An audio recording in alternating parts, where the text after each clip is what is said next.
அந்த கேர்ள்ஸ் எங்க check. Of பண்ணிட்டேன் ஆஃப் பண்ணிடுறேன்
Dr. Megha, are you able to hear me?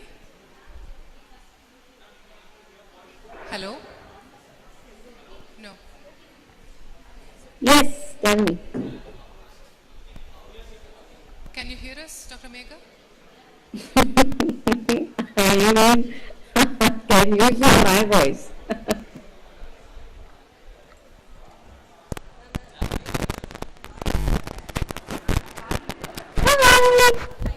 Hi. No, I can't hear her voice. Yeah. No.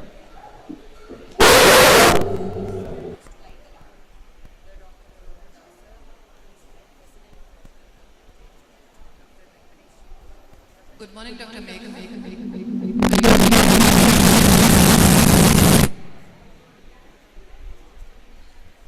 I can hear now. There's some frequency issue, but I can hear Dr. Vijay. Good morning.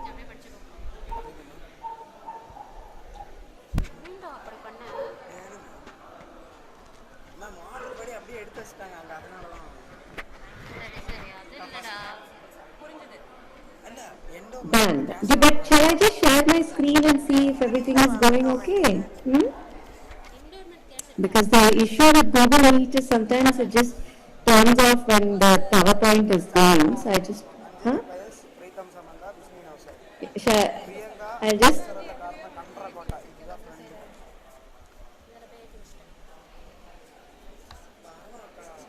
Ma'am நீங்கள் இன்னும் வரணும் ma'am என்னது என்னதுடா endowment வரல ma'am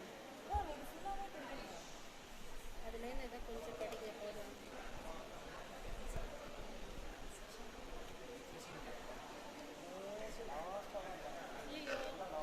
இதுல நான் அந்த registration பண்ணேன்ல அது இதுல போயிருக்குடா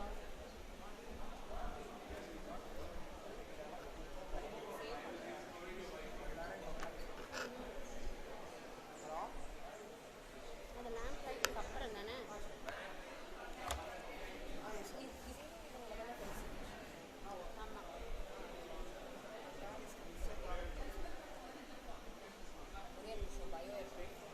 பயோ வந்து பிரபோதா செஷன் இந்த பிரபோதா செஷன் சொன்னதுக்கப்புறம் actually you say that you will call the speaker finally call பண்ணி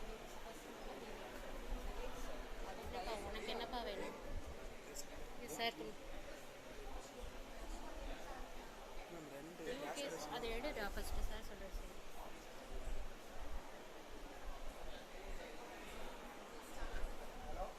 start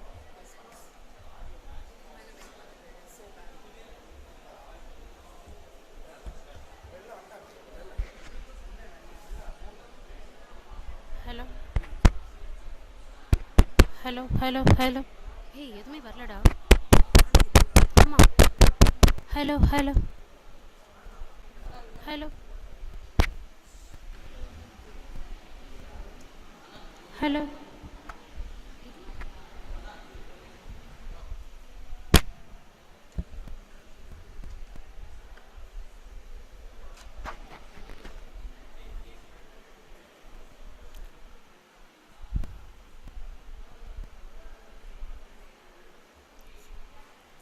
Om Shri Gurubhyo Namaha. With the divine blessings of the Jagat Gurus of Sri Kanchi Kamakoti Peetam, a very pleasant morning to one and all. Myself, Dr. Rangabatni, from the batch of Agnivesha 2014, and my junior, Dr. Sindhana, from the Dhanvantri 2016 batch, as an alumna of this esteemed institution, we feel privileged, honored, and with immense pleasure we welcome you all to the day 2 of Arohanam 2026, the grand alumni meet, Punar Melanam 2026, organized by Maitri, the Alumni Association of Sri Jayendra Saraswati Ayurveda College and Hospital, celebrating 31 glorious years of service, education and values. Today marks the joyous reunion that brings together the generation of alumni, teachers, students and well-wishers under one roof of celebration to share our legacy and strengthen our bonds that connect us with our esteemed institution. It is our proud privilege to extend a heartful and respectful welcome to the distinguished dignitaries who have graciously joined us today. Our Honorable Pro Vice Chancellor, Professor Vasant Kumar Mehta sir, our respected Principal, Dr. Chittaranjan Das sir, Dr. Venkatesh Chittur, Professor of Practice, Sri Chandrasekharendra Saraswati Vishwa Mahavidyalaya, Dr. Vaijayanti Madam, President of Maitri Alumni Association, Secretary, Dr. Bharat Narendra sir, Treasurer and Office Bearers of Maitri, today's guest speaker, Mr. Vivek Sundar sir, Dr. Megha ma'am, Professor Hari Krishnan sir, our distinguished faculty members, our non-teaching staffs, our beloved alumni representing every batch, and our dear students. Your gracious presence has truly enriched this celebration, and we are deeply honored to have you with us. Once again, a very warm and heartfelt welcome to everyone. To invoke the blessings of Lord Dhanvantri and our Acharya for the successful conduct of today's program, may I request everyone to kindly rise for the prayer and call upon Sri Vidya and team to sing the prayer.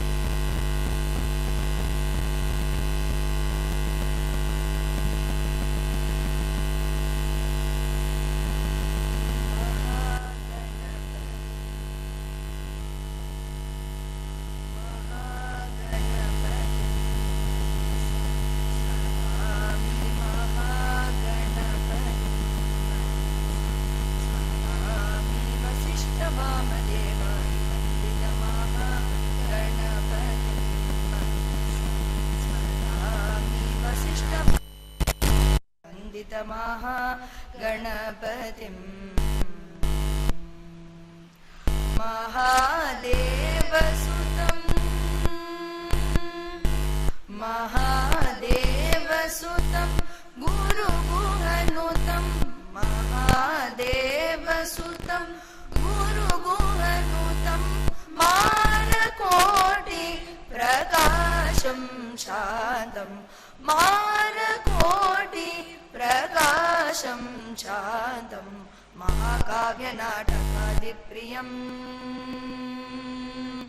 महाकाव्यनाटकादिप्रियं मूषिकवाहनमोदकप्रियं महाकाव्यनाटकादिप्रियं मूषिकवाहनमोदकप्रियं महागणपतिं मनसामि वसिष्ठवामदेवान्दितमहागणपतिं Mansa.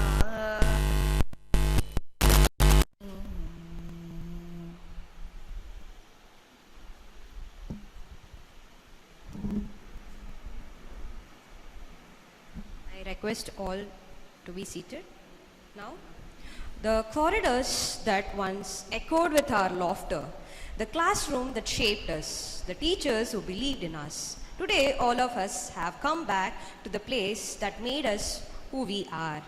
Before we celebrate this homecoming, let us begin this alumni with lighting the lamp. For that, I request Dr. Vivek sir,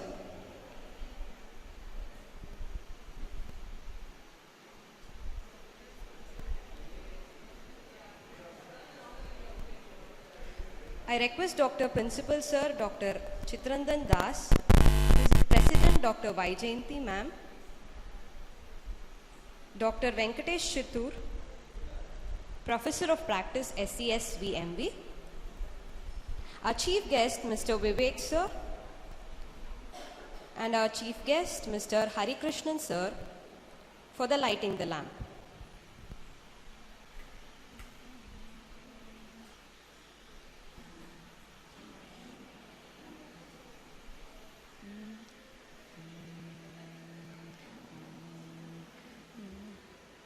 देवादिवेद्य निरवद्य गुणैकवेद्य तेजोतिहृद्य मघवाद्य मराभिवेद्य संसारसागरतरे नृहरे मुरारे धन्वन्तरे तव पदे शरणं प्रपद्ये रोगातिरेकशमनक्षमदेव देव देवासुरेन्द्रनुतपाद महानुभाव भावाभिगम्य मुनिराजनता शरण्य धन्वन्तरे तव पदे शरणं प्रपद्ये त्वत्पादपङ्कजरजः पटलानुषङ्गा दूरात् प्रधावति रजो बहुजन्मसक्तम् तस्मादुपेन्द्र किमतः परमत्र चिन्तम् धन्वन्तरे तव पदे शरणं प्रपद्ये क्षीराम्बुधिः परमपावनताङ्गतो भूः ते जन्मनैव न हि कल्मककामगोभ्याम् व्याधिर्महितलभवान् परिहर्तुमासीः धन्वन्तरे तव पदे शरणं प्रपद्ये लक्ष्मी तवाङ्घ्रियुगलं श्रियते प्रियेण वक्त्राम्बुजातमुपयाति सरस्वती च ब्रह्मादयश्च मरुतस्तव देहभागाः धन्वन्तरे तव पदे शरणं प्रपद्ये आदिधन्वन्तरे तुभ्यं शान्तगम्भीरतेजसे ओजसे सर्वदेवानाम् आदिवैद्याय मङ्गलम्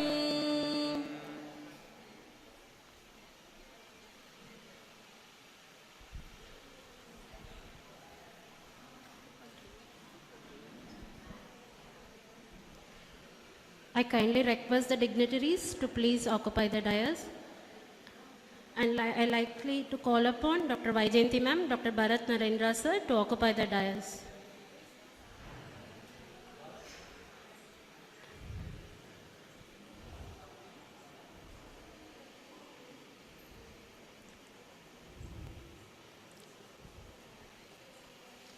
Thank you, dignitaries. Now we begin with the function of felicitation. I call upon our beloved principal, Dr. Chitrandan Das sir, to felicitate our today's speaker, Mr. Vivek sir, with a shawl and memento.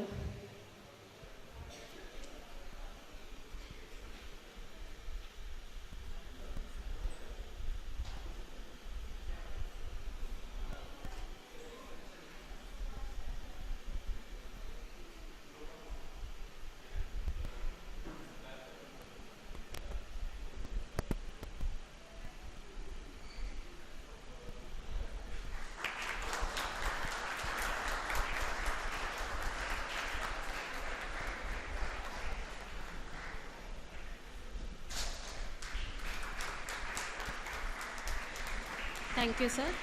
I now kindly call upon Dr. Vaijayanti ma'am to felicitate our another speaker, Professor Hari Krishnan sir, with shawl and memento.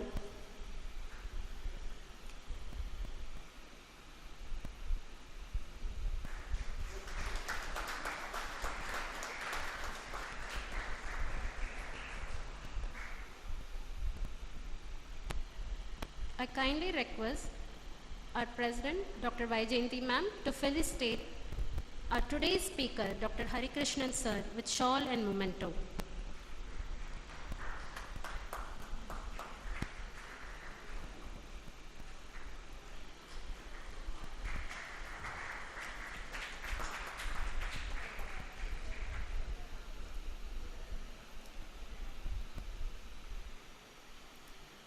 Thank you, ma'am. Thank you, sir.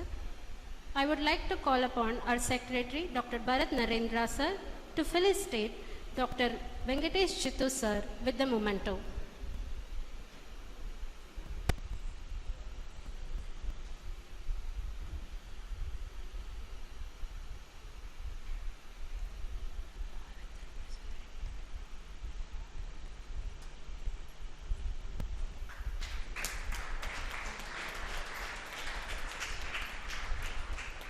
Thank you, sir.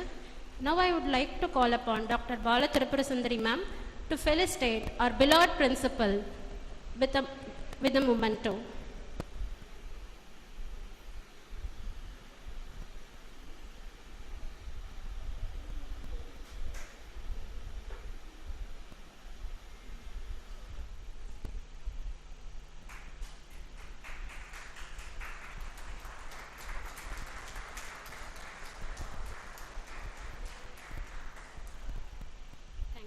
Thank you, sir. Hello. Anna, mic off. Hello. 1 minute.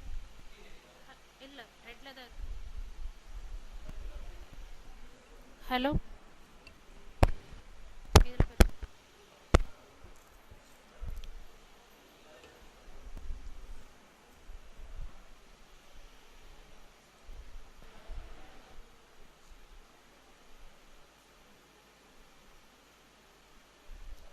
Thank you, sir. Every memorable gathering begins with a heartfelt welcome. It is now my proud privilege to invite the respected President, Dr. Vaijayanti Ma'am of Maitri Alumni Association to deliver the welcome address and officially inaugurate Punar Melanam 2026. Give her mic.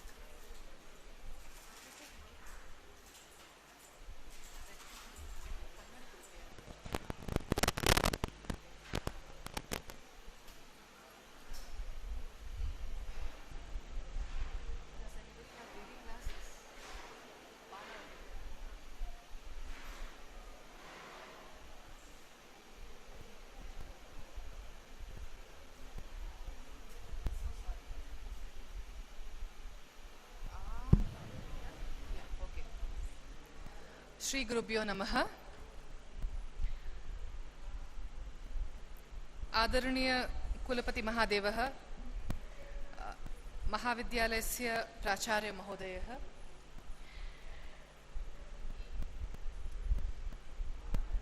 विशिष्ट अतिथयः, पूज्याः गुरवः, माननीय पूर्वविद्यार्थिनः, प्रियाः विद्यार्थिनः, भवन्तः सर्वेभ्यः मम सादर नमस्कारः।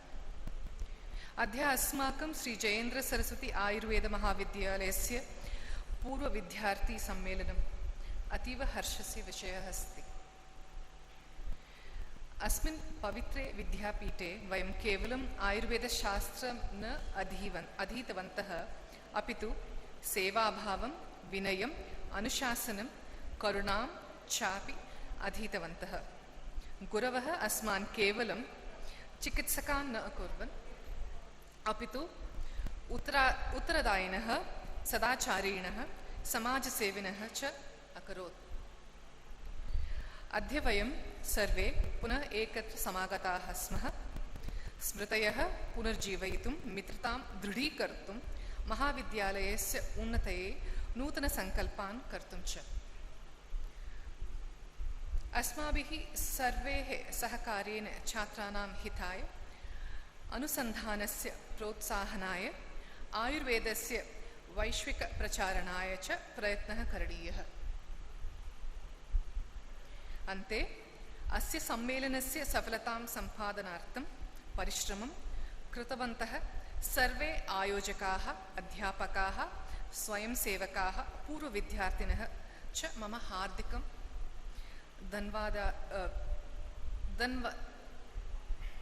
धन्यवादार्हः।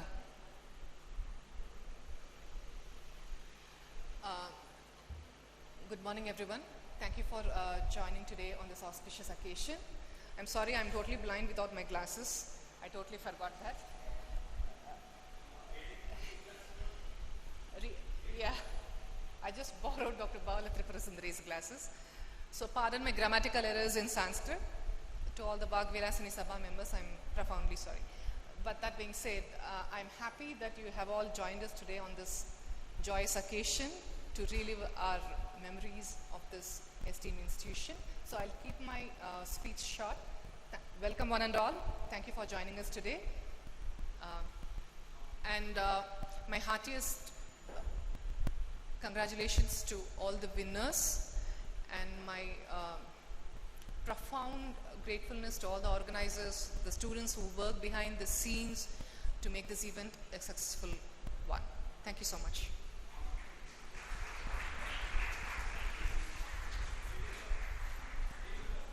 Thank you, ma'am. Now I call upon our secretary, Dr. Bharat Narendra sir, to give his secretarial address to the gathering.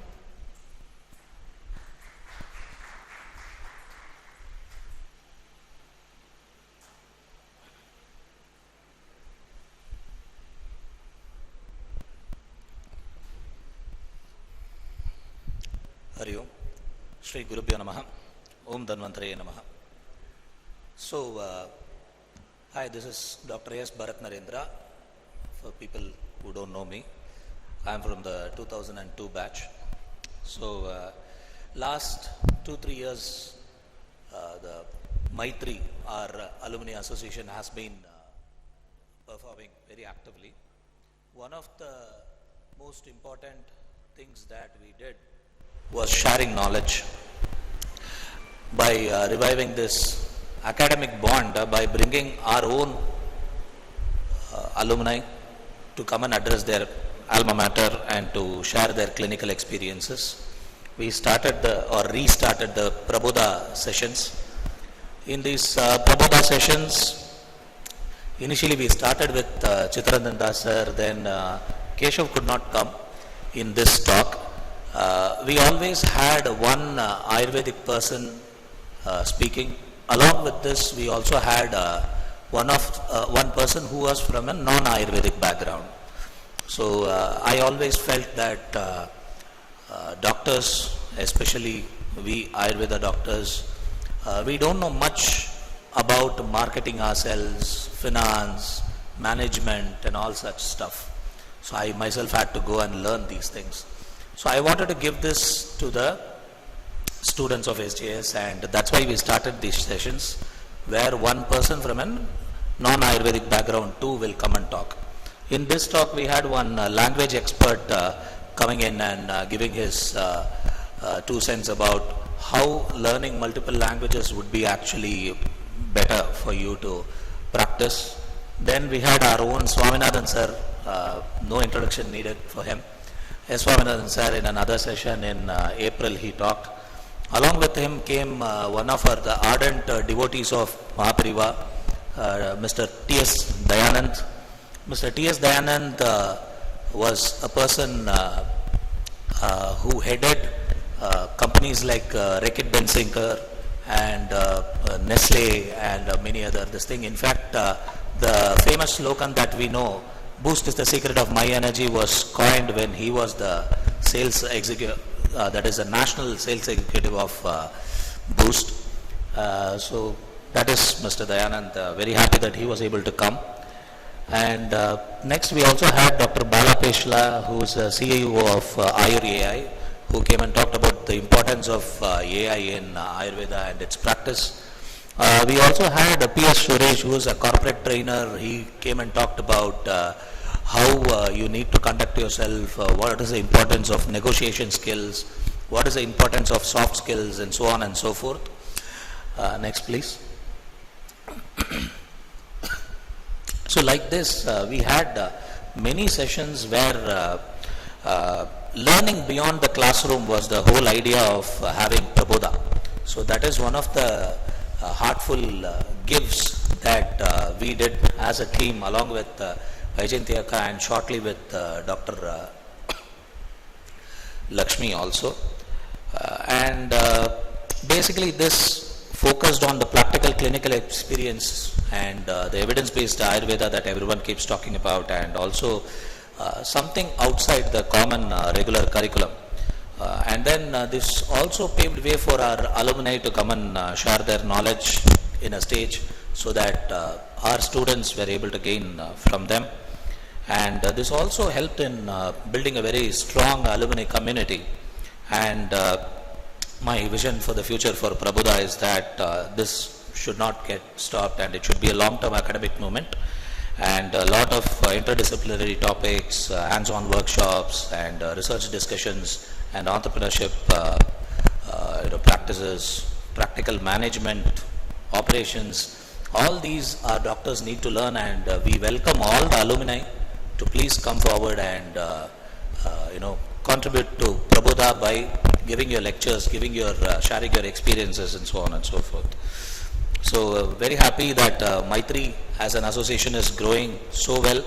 All my gratitude to Principal Sir, all the faculty who have supported us, and also the speakers who came in for Prabodha, and the organizing committee. Most of the times our students and other lecturers who were students before here, and which helped in a lot of research and clinical practice being shared upon.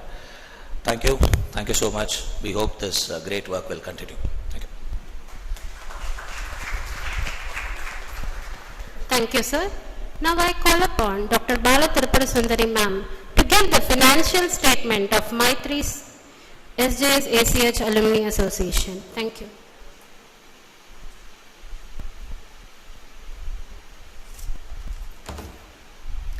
Shri Gurubhyo Namaha. I'm here to deliver the financial report of Maitri. The opening balance of our account balance was 6,07,835 as on 2026. On 26, this is the balance. So we collected every year membership as a membership fee for that was 44,000 during 2024 till outgoing batch of 2024. We didn't collect the alumni fees for 2025. On 2nd 7/2026, 1,50,000 we withdrawn for conducting the alumni meet expenses. The expenses was as we are spending the money as for the alumni meet. The receipts and donations for alumni association is in 1997 batch 14,000 rupees they donated for the alumni association. 1998 batch Dr. Hema Subhashni they donated 16,000 towards prize money, 30,000 towards expenses and for food. 2001 batch they donated 10,000 rupees towards memorial award. Total 70,000 donations we got. The expenses was prize money 38,120 rupees, which is included framing, lamination and everything, the charges which we spend. Mementos for speakers and dignitaries 16,000, total 13,000 with the transportation charges 13,700. Collage frameworks 14,000. Already there is a simple kind of we missed 3 batches, so we again did reframed a collage frame, so it cost around 14,000. Canopy tent 4,500. Food expenses 1,09,000. The miscellaneous expenses was 5,000. Total 1,84,324 rupees. We withdrawn the cash already 1,50,000. Rest of the thing is 34,324. So this is the expenses which we did. Every batch has to contribute at least minimum amount which we used to collect for the alumni association to grow together. So kindly, this is the financial report. Thank you so much.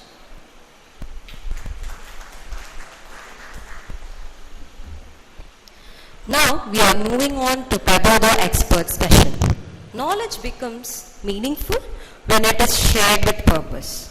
We now commence the Praboda expert session where distinguished expert will enlighten us with their insights.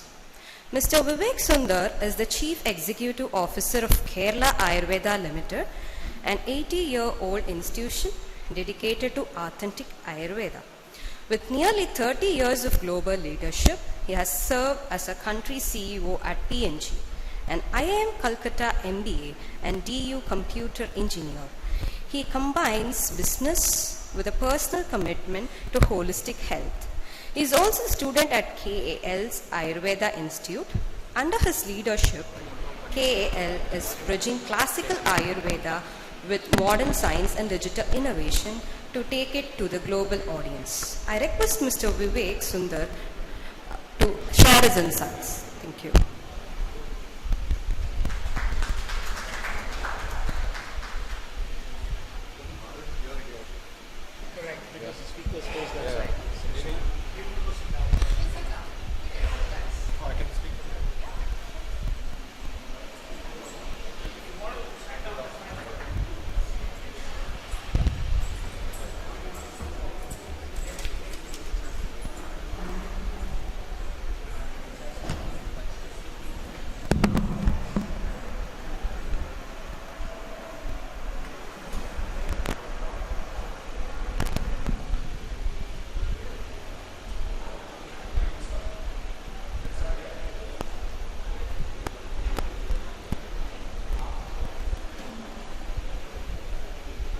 can start. Good morning. Good morning. Okay. Can Vaijanti, can you hear me at the back? Clear? Okay, good. There's a bit of an echo, that's why I'm trying to. Okay. So, first of all, those of you who are students, I know all of you are ex-students or teachers, but those of you who are present students of the institute, if you can raise your hands. Okay, good. So I see that, okay, good. Obviously alumni are also students, but they were ex-students. So if you don't mind, given that more than 2/3 of this group is present students, I'll aim my talk, with your permission, at the students and not at the alumni, even though this is an alumni meet. If the alumni find some of it relevant and useful, that's fine, but the majority is our future, so I'd like to speak to them at this occasion. So first of all, it's an honor for me to be here. I have never been here before. Obviously, I'd heard of the institute. I have the privilege of being treated I was reading the fact that your principal is specialization is in Panchakarma. My Panchakarma doctor is actually an alumnus of this institute. Dr. Godwin is here. He was one of the people who 2003 batch. 1997 batch, so one of the earlier batches. So he has been the one who did my Panchakarma maybe 7-8 years ago, something in that range. So obviously I have a connection to this college through the person who did my Panchakarma. I'll wait till folks settle down.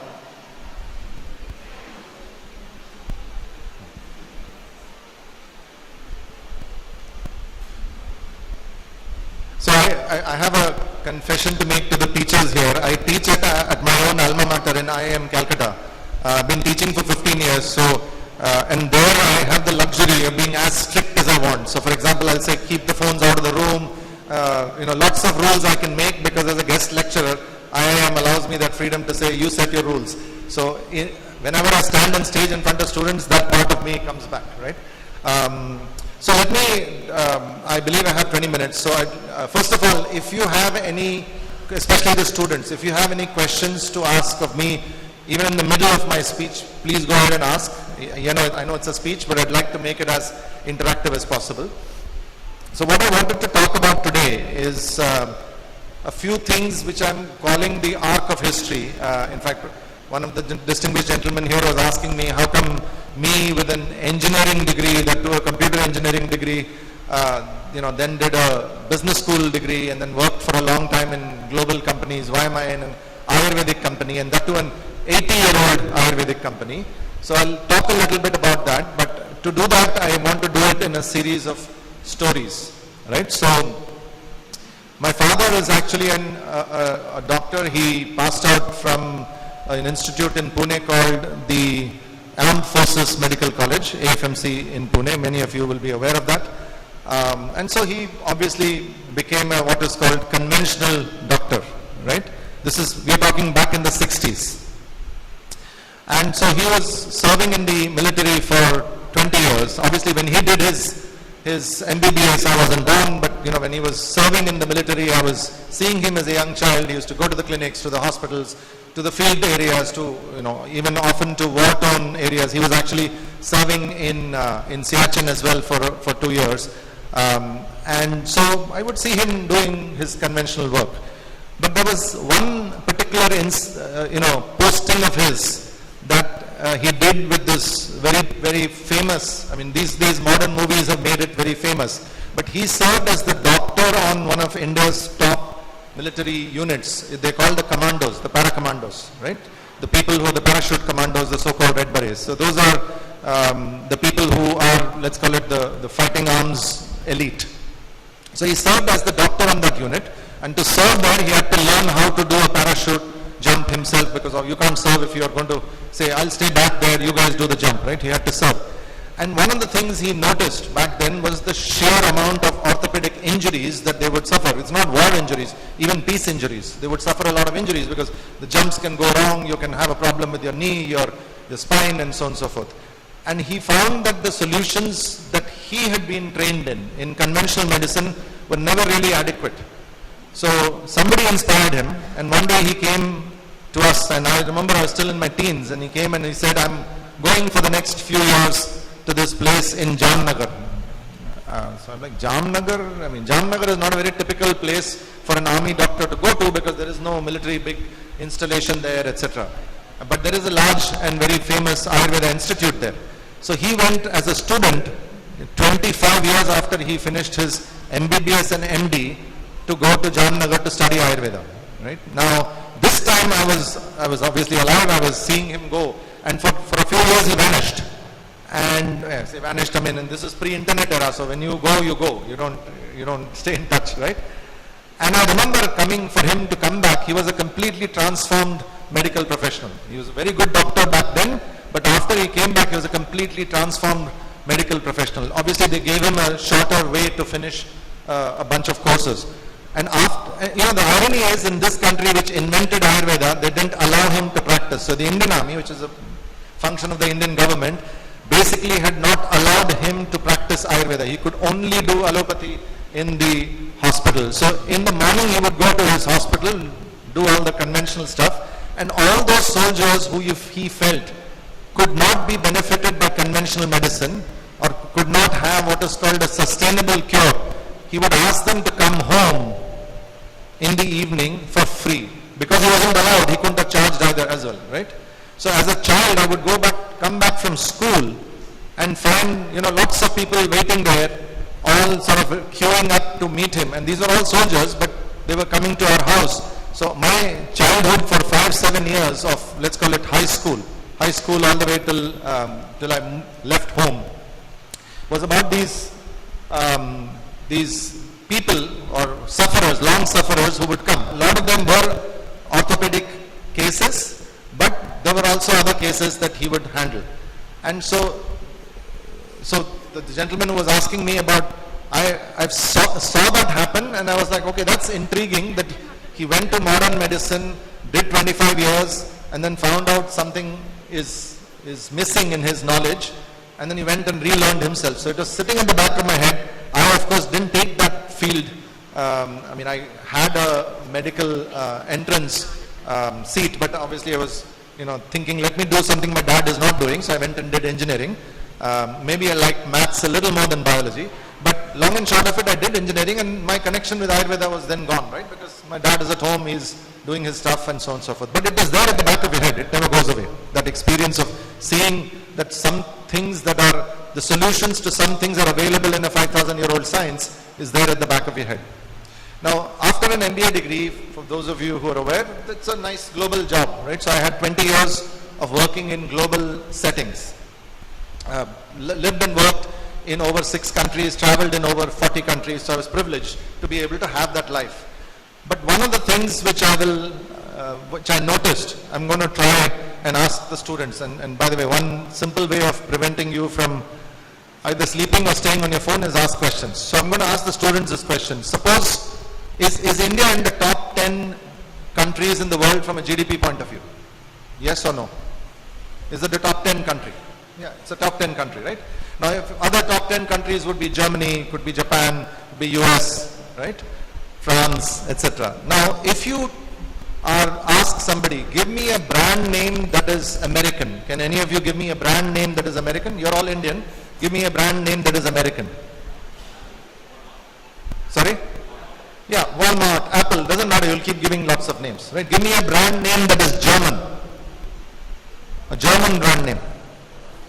Yeah, okay, Mercedes-Benz, you'll hear a few names. Give me a brand name that is, let's say, British. Yeah, Range Rover is a British brand name. So it's Indian now, but it's still British brand in that sense, right? Give me a brand name that is Japanese. Toyota. Korean. Samsung. You see my point? Now, I'm going to finish this by asking, give me a brand name that a global audience will know. Remember, you're talking about something that is foreign to you. Give me an Indian brand that a global audience will say, yeah, that's an Indian brand. No. If you walk the streets, yes, Ayurveda, yes, but it's not a company's brand name, right? Ayurveda, Yoga, Taj Mahal, these are all Indian outputs, but they're not Indian brand names, right? So if you walk the streets of Tokyo, Singapore, Sydney, London, New York, or even Africa, and ask the person on the street, give me an Indian brand name, they will say Taj Mahal, Yoga, Ayurveda. Maybe Ayurveda, but definitely Taj Mahal and Yoga. They will not give the brand name of an Indian brand because nobody knows an Indian brand name. It is as sad as it gets for the fact that we are, filled with so many brands, the fact that we have had so many good talented people, we will not have a single brand that the average man or woman on the streets of a global sort of population will be aware of. And that's a tragedy. For me, I was saying, what the hell? How is it possible that we, with so much of knowledge, so much of human resources, so much of brand history, are not able to produce something? So now, the gentleman who said Ayurveda is a good one, because Ayurveda is still, of course, the overall this thing. I'm talking about an individual brand name. So one of the opportunities I had when, the board of directors and the chairman of Kerala Ayurveda, which is an ancient brand, it's 80 years old, it's 50 years older than you, they came in and said there is an opportunity to come in and transform the company. It'll take time because it's got its pluses, it's got its minuses, it has a lot of legacy issues, legacy positives and legacy negatives.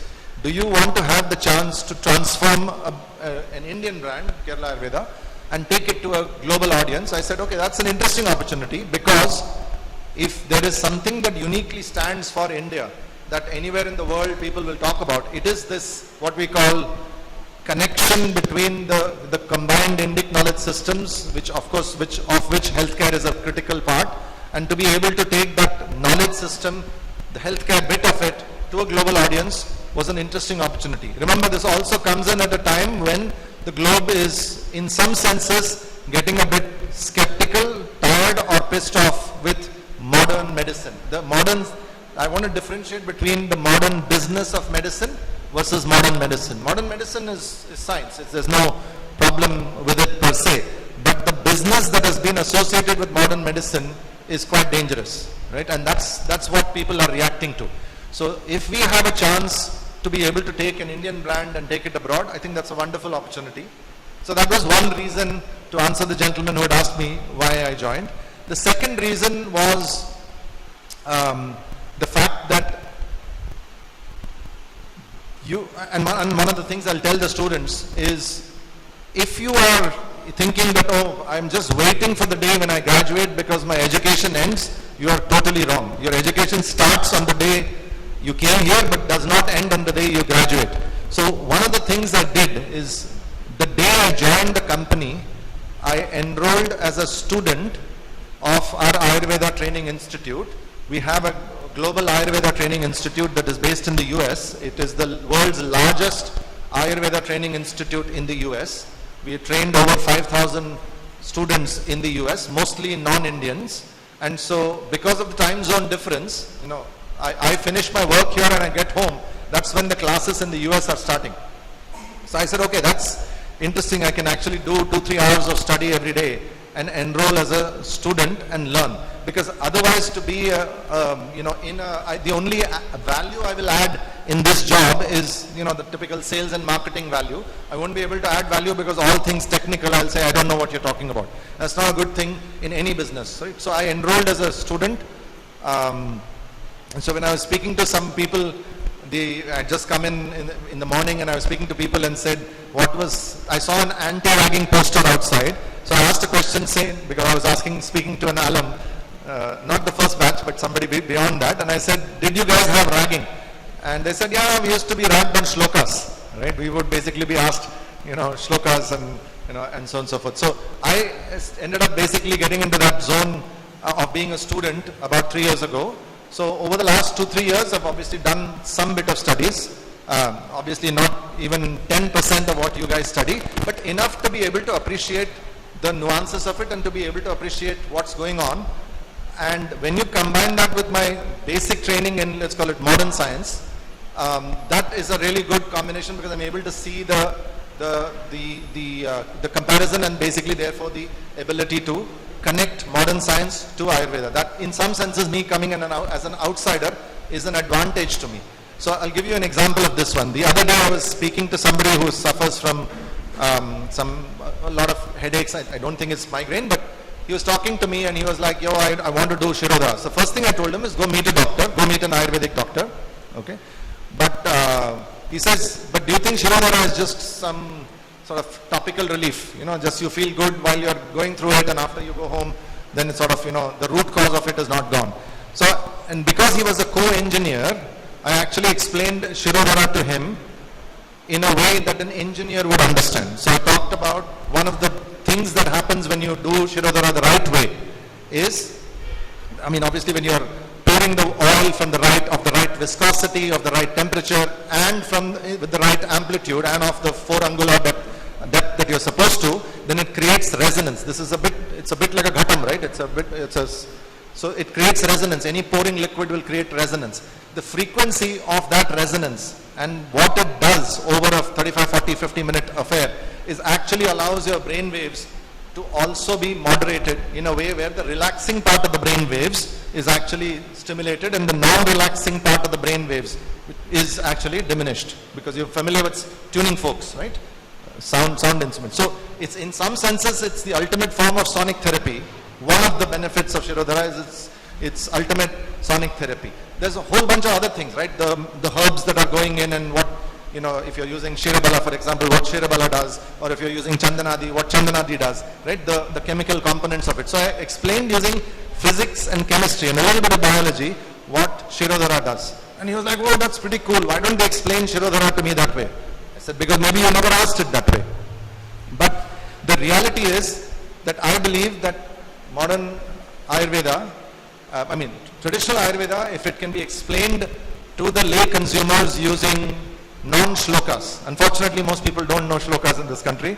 But if you can explain it using non-shlokas, I think there's a massive opportunity out there waiting to be tapped. And so what I would say is I came in with that objective to be able to bring an outside-in perspective, the sort of non-practitioners, but still a respecter of Ayurveda's perspective, to be able to take Ayurveda to the next, into the century and beyond, and therefore to do some form of, let's call it, shoulder to the wheel of so many other people doing a lot of things on Ayurveda. So the other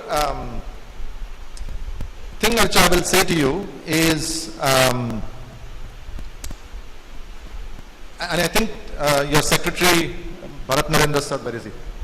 Yeah, he mentioned something about using, bringing in other faculties to be able to talk, because I keep asking this question, saying if one of the biggest challenges of practicing Ayurvedic doctors is that they're competing with, in some senses, 3 people. They're competing with, let's call it Dr. Google, okay? They're competing with Dr. Allopath, and they're competing with the doctor family member who is an anti-Ayurveda. Those are the 3 people they're competing with. So if you have to fight all those 3 people, because in your WhatsApp group there will be definitely somebody who doesn't respect or thinks Ayurveda is pseudoscience and is essentially secretly following liver doc and other such, geniuses that are there in this country. So if you are fighting with those 3, then you have to be equipped to deal with the power to deal with those 3.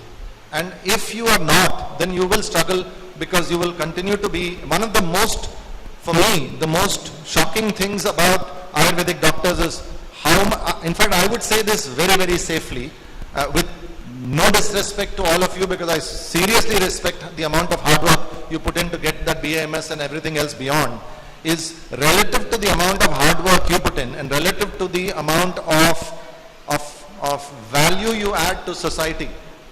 Economically, you're amongst the worst off in society. And I don't mean it as an insult, I mean it as an observation and as something that I'm sad about, not happy about, right? And this is one of the things that has to change, because if it changes, then it sort of drives the flywheel of getting more kids are interested, and so on. So why did the engineering craze or the computer engineering craze happen in the 90s and the 2000s? Because there was a lot of money that you could earn. And why is it that MBAs became very popular because you could earn a lot of money, right? So that's just the reality. I mean, if you're a parent and you wish your best for your child, you will want to send your child to the place which gives the best economic advancement. So that's not normal, or that's not a problem.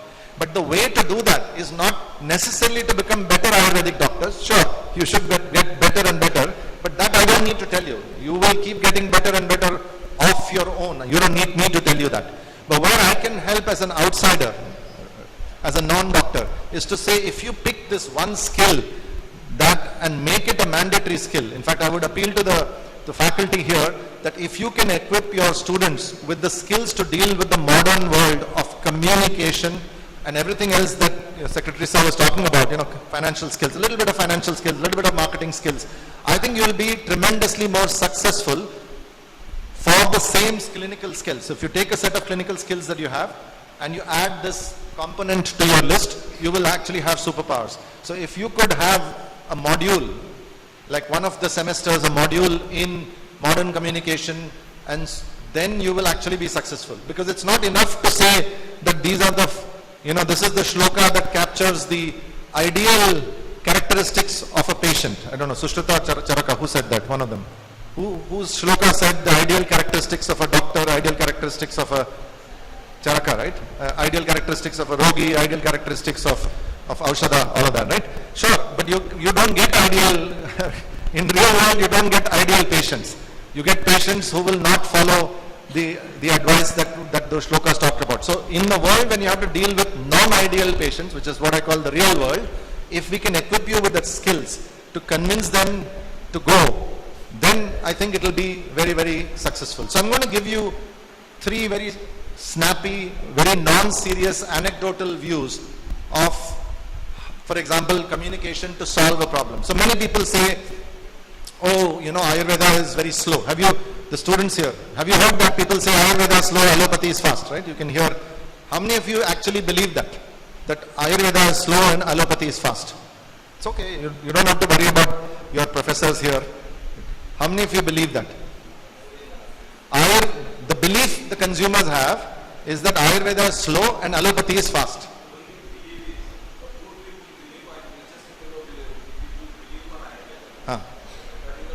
Correct. But I'm talking about speed versus speed of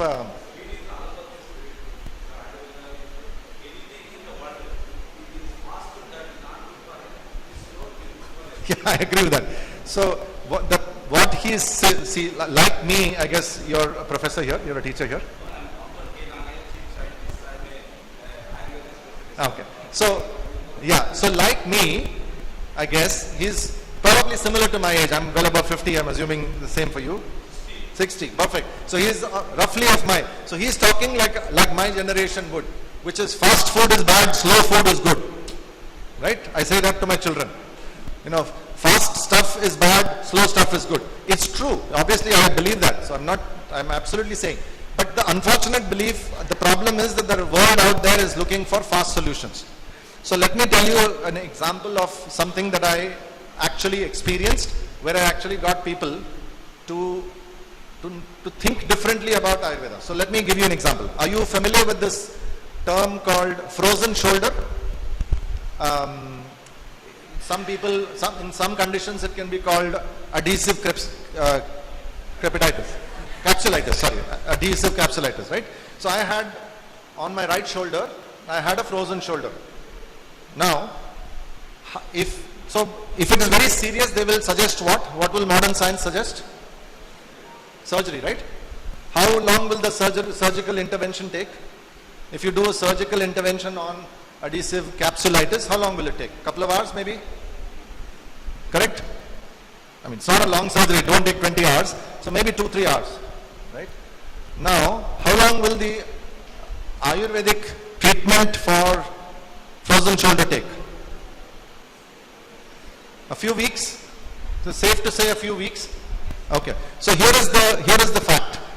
If you define speed as the time duration of the procedure, this is a very important thing. This is what I explain to a lot of people who are my friends and family on how to look at speed. If you define speed as the speed of the procedure, then of course a 2-hour surgery is faster than 21 days of therapy.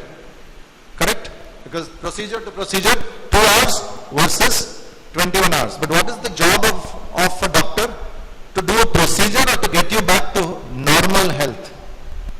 To get you back to normal health, right? That's the job of the doctor. So now start the clock differently and say, when is it that you will be able to resume normal duties with your shoulder, which is playing a sport or lifting weights? That's what you need your shoulder for. How long do you think after surgery I will have to take before I can actually play sport or lift weights or go to the gym or whatever? How long do you think it will take me? Minimum 3 months, right? They've cut me open, I have to do physiotherapy, they would have messed up with the bones, not the bones, but the muscles and so on and so forth. So 3 months before they will tell me, oh yes, now you can go back and play squash. Minimum 3 months, by the way, 3 to 6 months along with physiotherapy. And you will regain your strength fully back only after 3 to 6 months. Now if you define the job of a doctor as bring you back to health, not what is the time duration of the procedure. In Ayurveda, after 20, so I went through Ayurveda, so I did a series of 3 treatments, and each of those 3 treatments was perfectly explainable in modern science, right? The first part was something called Jambira Pinda Svedana, right? Which is lime-based sort of Svedana. The second one was in Malayalam it's called Pechil, but in Sanskrit I think it's called Ekangadhara, my memory is right. So Ekangara, only one hand, yeah. So Ekangadhara, and then after that they did Shashtika Shali, which is in Malayalam it's called Nyavarakiri, right? And that was a process where it was being bought. And 21 days after that, I was playing squash. I sent a video playing squash to my doctor and I said, I'm playing squash a month after I spoke to you. The treatment was 21 days, 10 more days, you told me to take it easy, and now I'm back to playing squash. So now, if you define ill health to full health as the job of medicine, how long did it take me in Ayurveda? 30 days. How long would it have taken me in using the fast system? 4 months, 6 months, right? But they only say it's a 2-hour procedure. So the procedure is irrelevant. I am interested not in the procedure, I'm interested in getting my hand back. So I think, so when I said this to people, many people are like, oh shit, it just means I have to go through the pain of doing 21 days of therapy versus here I go to the hospital, next day I'm back home. But otherwise it's actually faster. So there are many ways in which you can, so we are always in our clinics now, we talk about any kind of orthopedic key jobs to be done as faster to health, not faster procedure, faster to full health. So it's a reframing of speed. Faster to full health should be the definition of speed. Every human will agree with that. Make sense? So the difference here is not clinical. The difference is communication. Right? Another example. If you have upset stomach, right? There are some very good restaurants here. If you guys are restaurant buffs, you get an upset stomach, you have acid reflux, GERD, whatever you want to call it.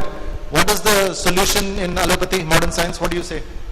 What is the quick pill to pop? Antacid or Gelusil or any of those, right? What are the very quick solutions? Because there's acid, obviously hydrochloric acid is going up the gullet, right? And you neutralize it with an alkali. That's really what it is. So of course it's fast, right? It's instantaneous because you're pouring alkali onto an acid, of course you'll neutralize it. However, if the job, go back to the same thing, if the job of medicine is to get you back to normal health, what should not be happening? The acid should not be going up the stomach. So we define, so we sell a product called Alsactil, you'll see that outside, which is essentially an Ayurvedic antacid, but the objective is that if you have it for 15 days, you will not have acid reflux after all, so no need to worry about keeping on popping Gelusil or any of those things, because it will prevent the imbalance from occurring where you keep having, you have a little samosa or you have something, the acid reflux happens. Now you will stop doing it. So here we define it as, if you have a fire, if in a real world, would you want your home to be supported by a firefighter, or do you want your home to be fireproof? Which one do you want? Every human will say, I don't want a firefighter. I would rather the home be protected and be fireproof versus having a firefighter who lives next door. Convenient firefighter.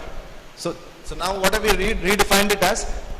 Ayurveda is a fire retardant and a fire proofer and not a firefighter alone. Firefighting also happens, but it's a better fire retardant and a fire proofer than it is a...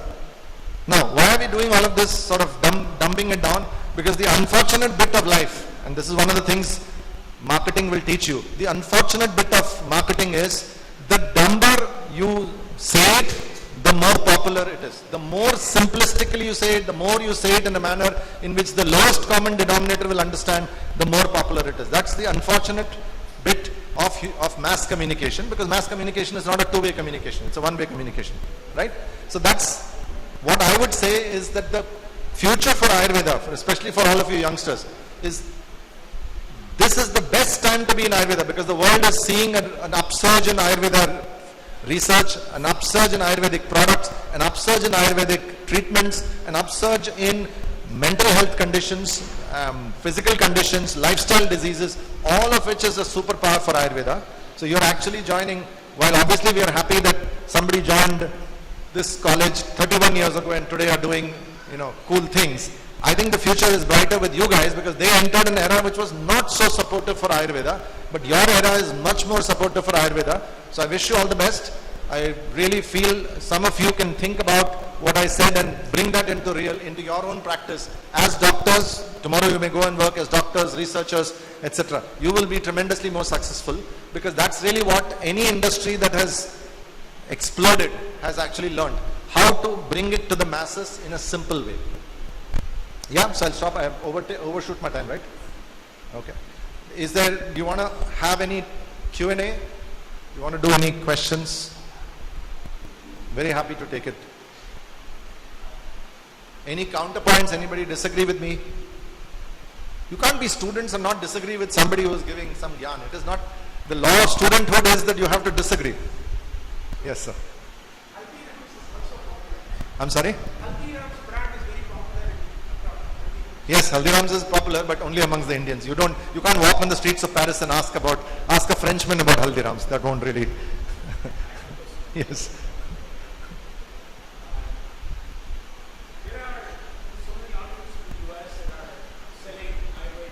Yeah. Yeah. Yeah. Yoga. Like the yoga. Yeah. So the gentleman in front asked me this question, which is a very pertinent one. I'll repeat it because I guess people at the back couldn't hear it. He said in the US today there's a lot of brands that are selling Ayurveda, and they're not being sold by Indians, they're sold by Americans. And so is this a battle that we are losing, just like we did yoga? See, if yoga today is a global brand, global industry, global this, India has maybe less than 1% of the economic value of that yoga industry. So in some senses, while we may have invented it, obviously, we don't have what is called the value capture of that yoga industry, sadly. So what he was asking is this likely to happen with Ayurveda? And I think that while yoga is definitely a lost case, Ayurveda is a semi-lost case. There are two reasons for that. One, the environment in the West to adopt something which is an ingestible and something that is therapeutic, there are more regulatory barriers in their own countries that Ayurveda will have to face. So it won't be that quick, because it's not as smooth and seamless as yoga, which is largely unregulated or loosely regulated, versus Ayurveda, which goes through a lot more restrictions. So there are some barriers there. And the second one is we've woken up in India much more than we did with yoga. There's a lot of work that is happening both locally as well as collaboratively to be able to make sure that we don't lose that value. I'll give you an example of this one. Many of you will be familiar that during, of course, post-cancer care, but also after dengue fever, you have a drop in platelet counts, right? Massive drop in platelet counts. Now, obviously, even though Ayurveda may not have a term called platelet counts per se, the reality is that any of the Carica papaya, which is the papaya leaf extracts, actually are therapeutically known to improve the quality of platelets. Now, the good part is that the patented medicines on this topic, so the research on the fact that the clinical research, what I call the randomized control trial, blind, whatever, has been done by both BHU as well as Oxford together in a joint manner. The results came out together, although they did it in parallel, a few months apart. and both proved on an n is equal to 3000, which is a pretty big n if you take the sample size, that it actually works. Not just for dengue cases, but also for post-cancer cases when the platelet counts, etc. are down. Now that's the good news. The even better news is that the two pills that we sell in India, and one of our companies sells it, is essentially the one which is the most popular pill for this, because obviously we've taken time to formulate it, give it along with the right bioavailability enhancers, give it in the right form. A lot of the research on the actual mechanism of delivery exists with that. So that value capture is not strictly with the West, it's sitting in this case more with India. So I would say it's a mixed bag. If we are not vigilant, we will lose this game too. But this time there is a little more green shoots. So I'll give a guarded answer to say more green shoots here with Ayurveda than with yoga. But if we are not vigilant, we'll lose this game too. Because the amount of research that is happening on this topic in the West is insane. And I'll tell you this very interesting thing. The same topic, exactly the same topic, if the research is done in Cornell, they will call it frontier cutting edge research on the boundaries of modern science. The same research, I'll tell you the name of the research after I tell you. The exact same research, when IIT was doing, they were calling it what? Retrogressive, backward, going back to the backward ages research. Who were doing it? Not the Westerners, Indians.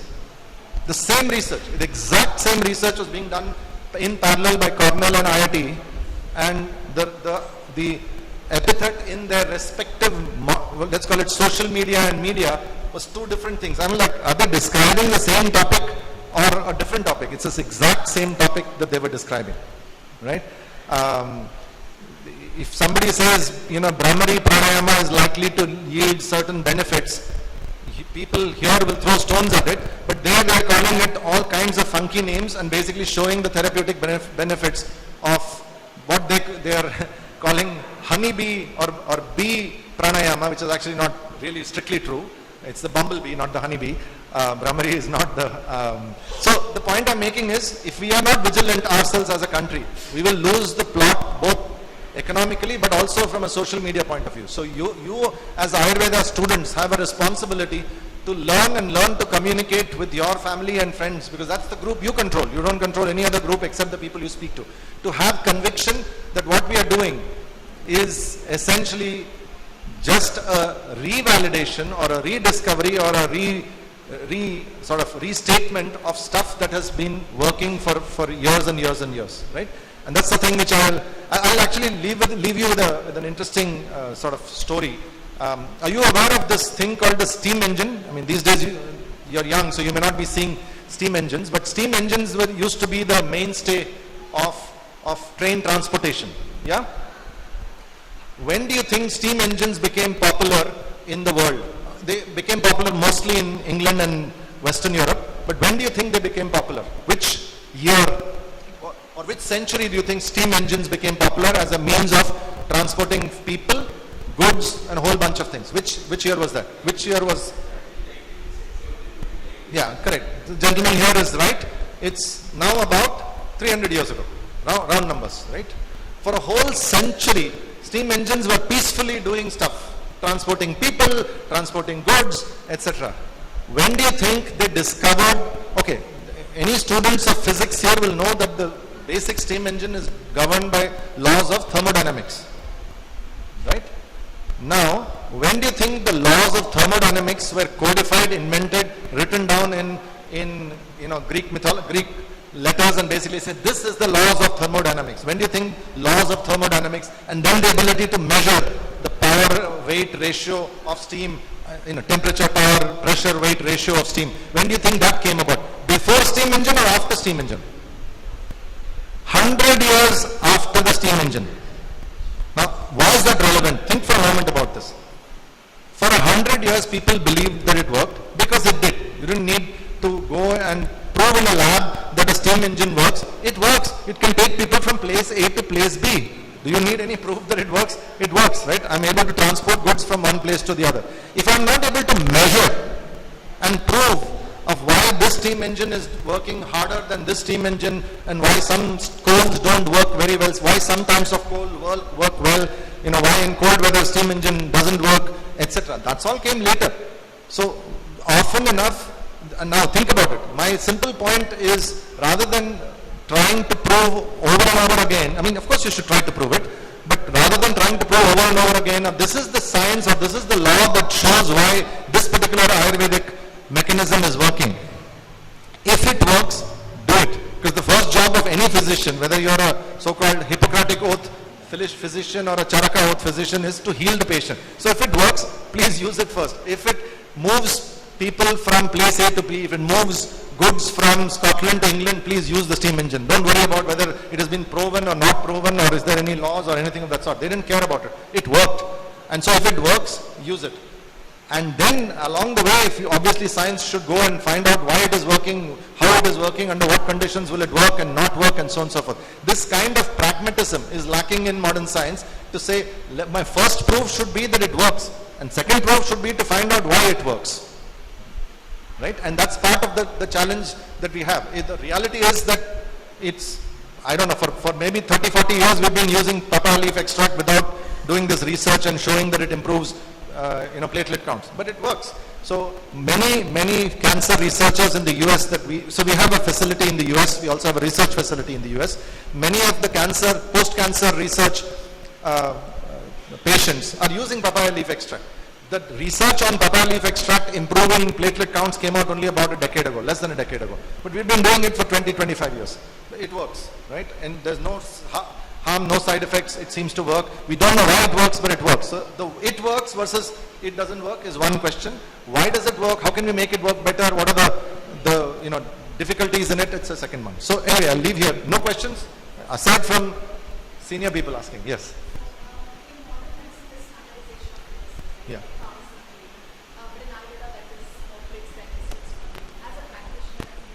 Yeah.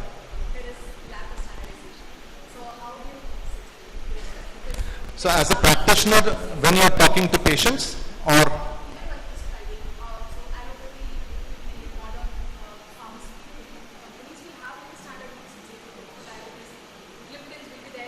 sure.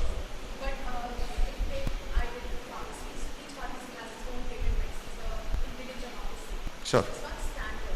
I mean, classicals are standard, right? Classicals. Yeah. So my point is, yes, sorry, what the lady asked was about standardization of medicines. I was in a CII manufacturing meeting yesterday, and I was just telling Dr. Vaijayanti that it's quite frustrating for me, coming from a so-called modern manufacturing entity, to not have the ability to say that if, take simple examples. If this is Kalyanaka Kritam and it's a standard medicine, then it should be made in the same way. Like, I'll give you an example. We have one of our most favorite products that is sold in BHU. BHU buys and sells a lot of products from all over the country. They buy a lot of Kerala Ayurveda products. We are the only South Indian company that sells to them. They selected one of our Thailams called Gandha Thailam. You're familiar with that. It's good for bone health and stuff like that. Because they said, you're the only ones who are following the exact script of the 7 times washing and the 41-day manufacture procedure. Most of the people are just doing shortcuts. So we think that there is something not quite efficacious about it, and therefore we're not going to use it. We can't survive if you're going to, as an industry, have this level of differentiation. If there is if the manufacturing process, at least for the classicals, is standardized, anything that carries an Ayush mark should be made the same way. So as a doctor, you shouldn't have to worry about who made it. Now, it will never be as precise as a single molecule in allopathy, and therefore Western pharmacopoeia will be slightly different. But by and large, if I don't have to worry about, as long as I buy a Mahanarana Taila or a Chandradi Taila from A company versus B company versus C company, as long as they all have the Ayush mark logo, if as a practitioner you shouldn't have to worry, that is the place we have to go. So we talked about it yesterday. And we said that just like so there's a body that regulates food. It's called FSSAI. Okay. The reason we have this mess of don't trust the paneer you buy, don't trust the honey you buy, is because FSSAI is a toothless body, right? It doesn't actually have the teeth to implement and basically crack down upon poor operators who put an FSSAI label. The same thing is true in some senses for our manufacturing. Unless we give it teeth that says you'll go to jail if you basically break the laws, it will just continue. So I think it's a journey, although I think in the last 5-7 years there's more progress that has been made. I think it will take another 10 years before we get to this nirvana that you can as a physician blindly trust that doesn't matter where it comes from, it will still do the job. Okay, I've clearly taken way more than time, so apologies for that, really apologies.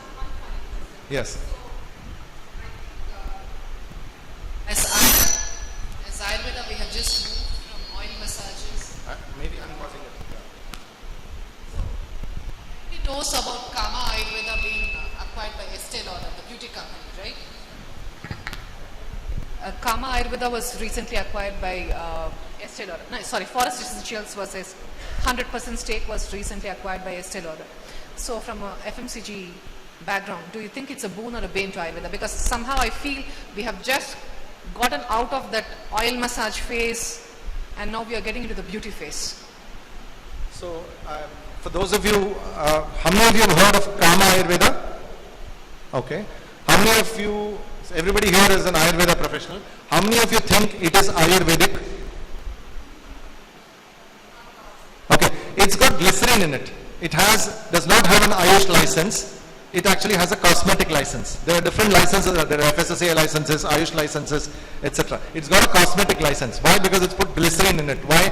Because obviously the till sesame oil base is painful for some women. They think it's going to cause them oiliness and all of that. They want the skin to look smooth, so that's why they made it into that. So I think, so my personal view is, as long as, see, they're being honest about it, except nobody notices it. They're being honest about the fact that at the back they put Ayush license, at the back they write we have glycerin in it, and so on and so forth. The good part is that if it is, so I would say my answer to the question is, I'm happy and not happy. I'm happy because if somebody who is buying this product is buying because they have a belief that natural products for beautification is better than harsh chemicals, then that means that they are essentially willing to spend money on something called Ayurveda. So that's the good part, that a human being is willing to spend 6,000 rupees, for a small bottle to make themselves a little more beautiful. That's the good part. The bad part is that the name says Kama Ayurveda, so in some senses they are selling something that is not strictly Ayurveda. But I'm saying at this point of time, they're not lying, they're actually saying we're a cosmetic license, they're writing the glycerine and so on and so forth. So let them go. If they expand the market, I would worry about this problem after they expand the market. If they are honestly working towards expanding the market, Kama, Kapiva, all of these people, I'd say let them go, because the market needs people to spend money to make it popular, especially amongst the younger population, if somebody who buys, by the way, I've done this homework, I've asked people, you were buying Kama today, what were you buying before? And almost all of them were saying, I used to buy these chemical stuff and I just gave up and I want to go to natural. So for me, that part is good, that they've inspired people to go there. I don't think it's authentic, but we'll deal with that problem later. Let them expand the market and we'll deal with that problem later. If you permit, only, I'm not a aluminium. What sir is telling, total country, total world is spending for the women are 25 to 35 years. They are concentrating for the beautification of that. That Korea is the third place and France is the first place. I am the visiting scientist from the France. What is sir is telling? Our traditional, which are using it more than better than that. And one more, this modern mafia downing our Ayurveda system. If the people are really in the right, enthusiastic, you have to tell it ours is better than modern. It is there. And you are talking in the diplomatic word, maybe you are in the commercial side. If you don't, I want to tell truth to personally to sir. Thank you very much. Any more questions? Thank you for asking. Can you just detail about some skills and any courses which are eligible related to Ayurveda that we fetch job in abroad? Job here and abroad, is it? See, what you're getting as a degree is good enough. I mean, we have a lot of doctors here. They know that There's no new degree needed to actually get a job abroad. I would actually say that the skill that you will need to be successful as opposed to get a job. The reality is if you want to come and work for us, when Dr. Godwin used to work for us, he did his graduation here. We didn't ask for any more degree. We looked for his experience and his expertise and his skill sets, not any more degree.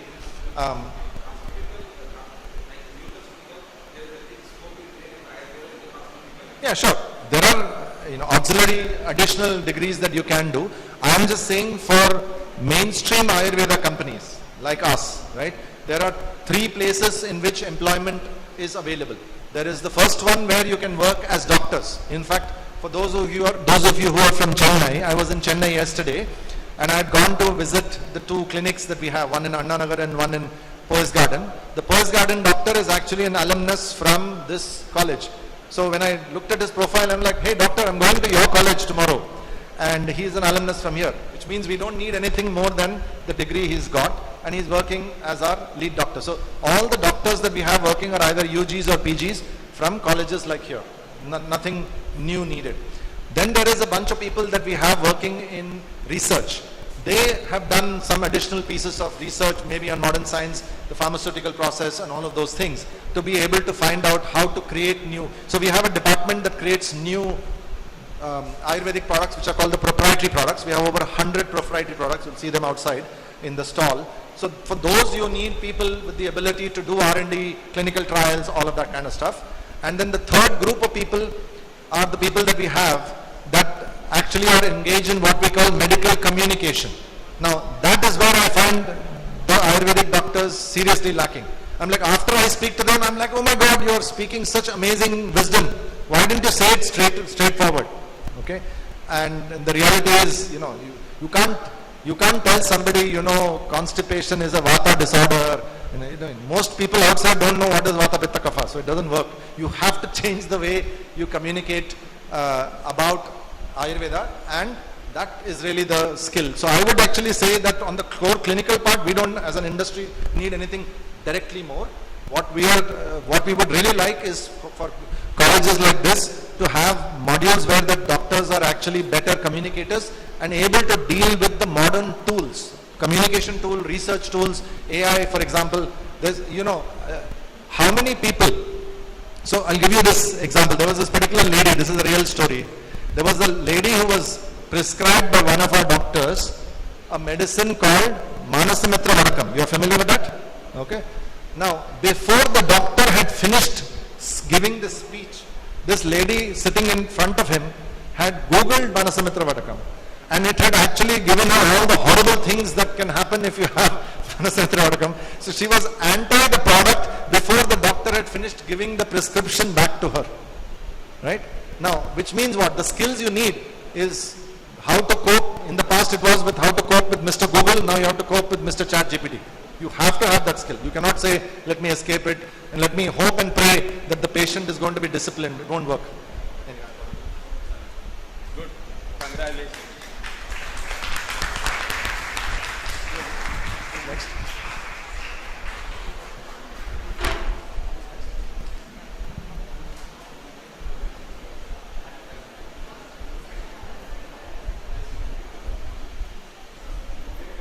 Thank you, sir.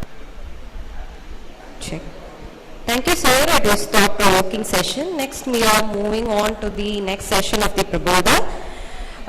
So we are inviting Dr. Megha ma'am virtually. Dr. Megha is an associate professor at Transdisciplinary University, Bangalore, trained in biochemistry. Her team works on traditional foods, Ayurveda dietetics, and public health nutrition. Selected traditional foods at Karnataka with Ayurvedic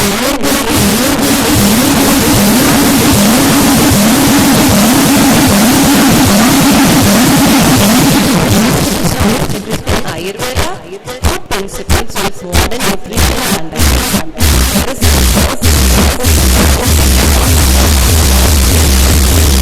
Her lab also uses a fly as a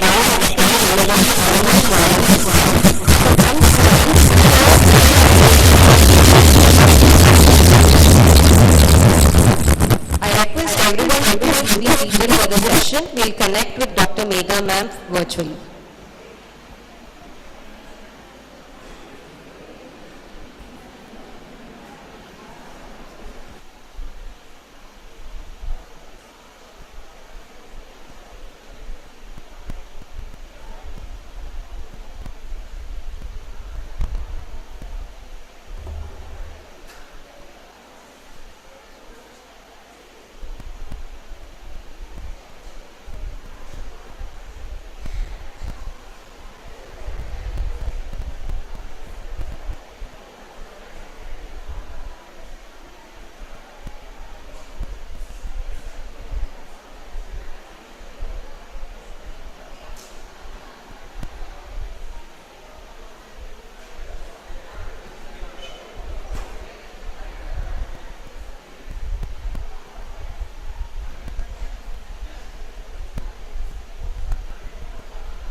morning, everybody. I hope you can hear me.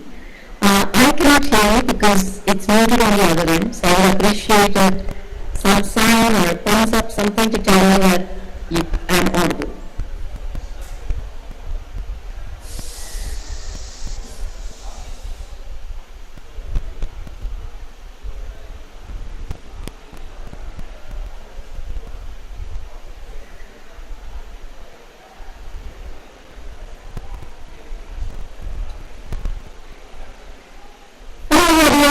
Can I get a thumbs up if you can hear me?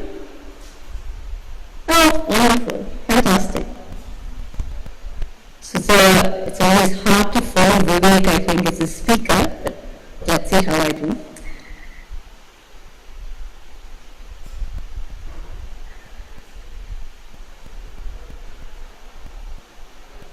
Now, unfortunately, I had shared my screen, it will be very difficult. I don't get to see the audience.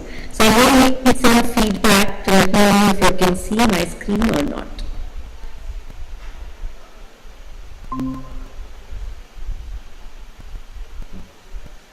So please give me some feedback if you are able to see my presentation.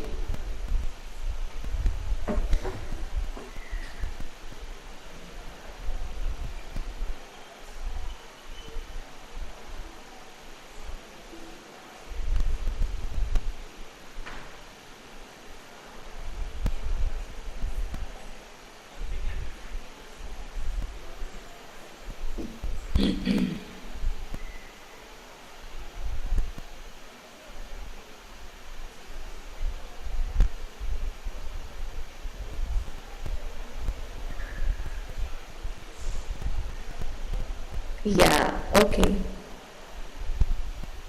I'm actually sharing my screen, so I don't know what the issue is. I'm sharing my entire screen.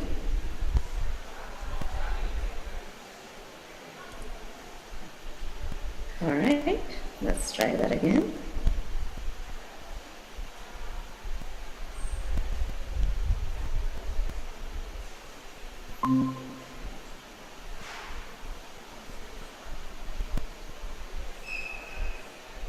Alright.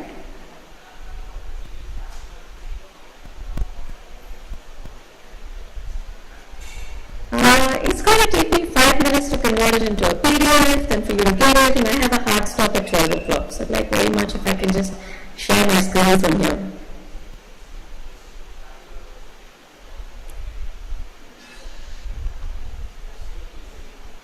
I'm not in favor of that. I think it was working just fine when we tested it, and I'd like to share my presentation.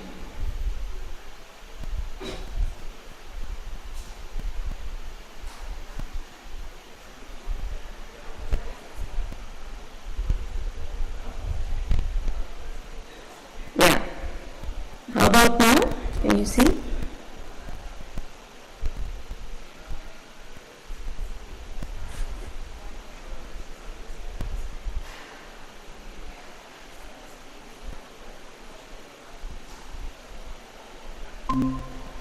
Yes, but I am sharing my screen and I'm doing exactly what I did an hour and a half ago. Yeah?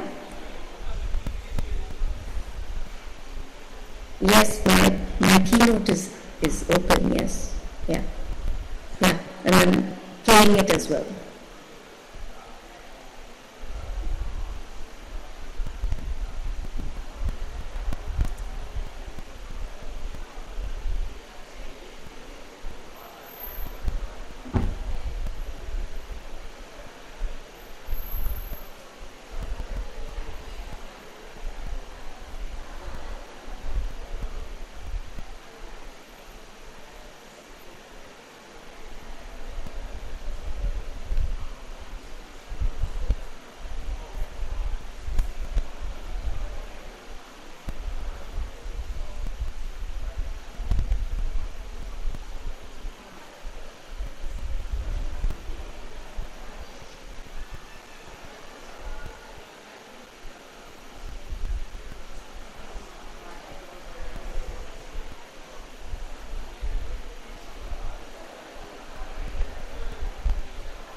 Yeah.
Everybody, thank you Dr. Vaijayanti for this invitation.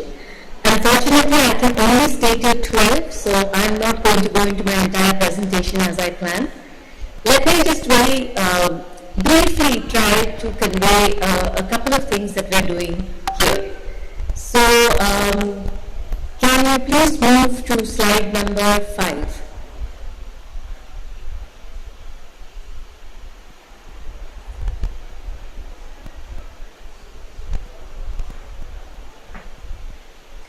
Can you please move to slide number 5? So, audience, may I please request you to look at the slide? I'm showing a plate of food and I'd like you to think about what you're seeing on this plate. Maybe some of you are seeing rice, some of you are seeing dal, you're maybe not seeing enough of a particular rasa, or maybe you're not seeing enough of a particular nutrient. But this is what we see day in and day out when we think about food. Next slide.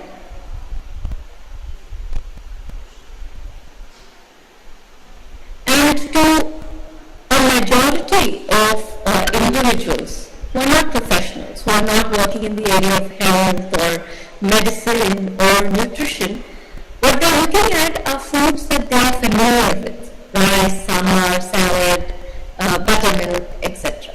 Right? Next slide, please. Whereas if you look at from an Ayurveda perspective, what we look at is the dravya or the ingredient. And here I have put down just the rasa, guna and virya of the ingredients. And that is how we might identify with these foods that are on our plate. But what does a nutritionist see? Next slide, please. A nutritionist sees nutrients, fiber, carbohydrate, proteins. Now, next slide, please. What this means is that all of us are looking at the same plate, we're looking at the same food, but we are all evaluating it based on our perspective, whether it be nutrient, whether it be Ayurveda, whether it be cultural, or whether it's somebody that's just standing in a queue to pick up some food from the canteen line.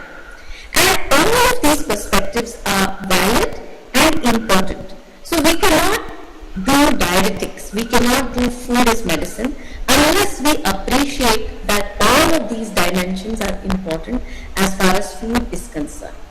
And the biggest difference between a nutrient perspective versus an Ayurveda perspective are that nutrients are experimentally derived,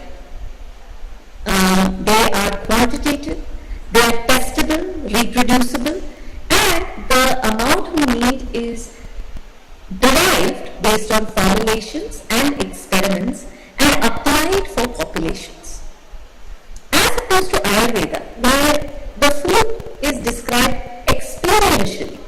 I don't have to tell you that pepper is hot. If I ask you to put one in your mouth, you will know it's Ushnavirya. It is empirical. Unfortunately, the Shastric texts have left us with a large list of guidelines, but they haven't really told us how they have arrived at many of these guidelines. And it is personalized. It is not applicable to everybody. What suits me will not suit you. Can you please move to the next slide, please? This is something that we have tried to do on our Traditional Foods of Karnataka project. Next slide, please.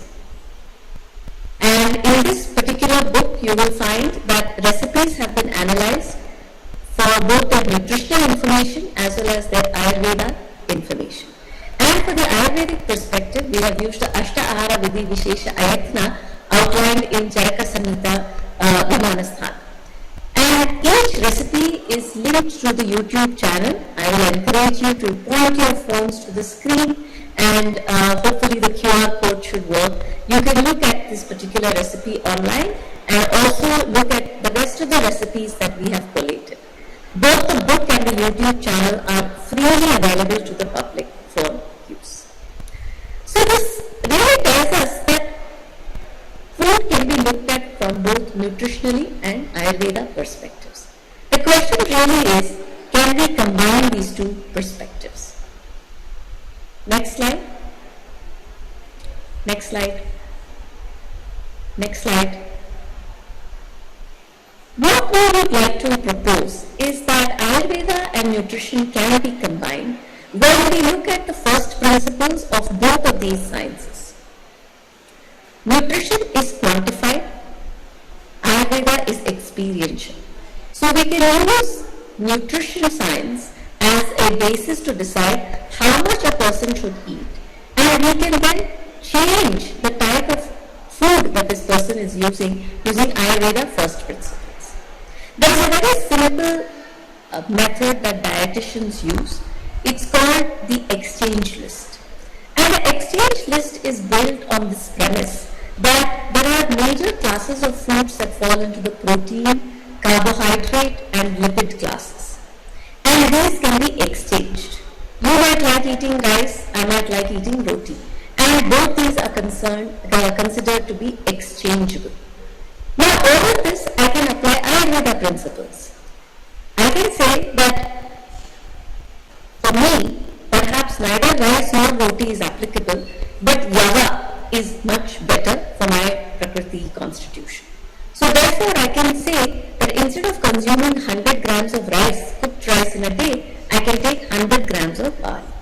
And this is what we are trying to attempt, not just for a single ingredient, but for every single food on our plate. Can you move to slide number, I think, 14 or 15?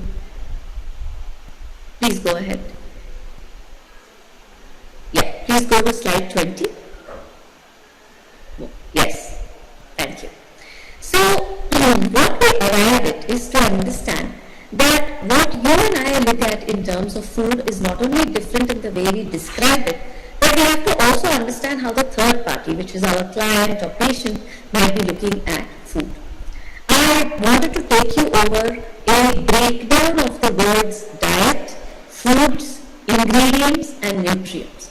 So let's start right from the bottom. Nutrients are essentially chemical compounds, right?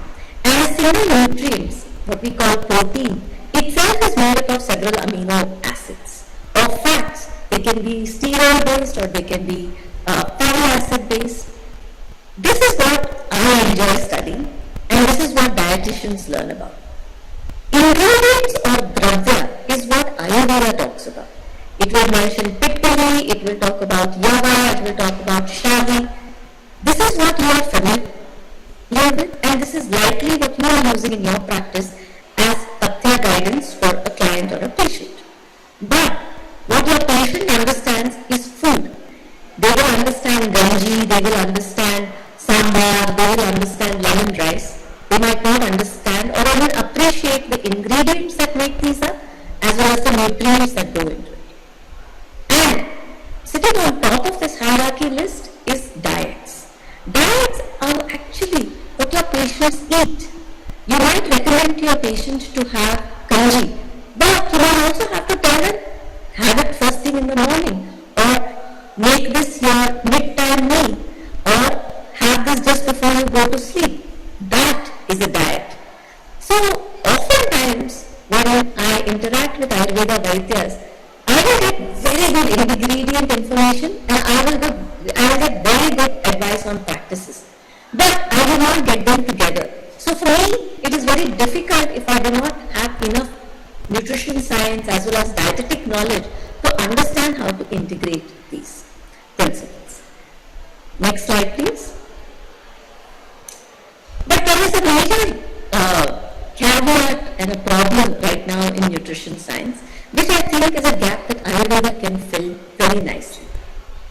Even amongst nutrients, what we know of each food is very limited. A food composition table may have hundreds of nutrients, but actually what is there in a particular compound is thousands of nutrients or phytochemicals. Let us take Lashuna.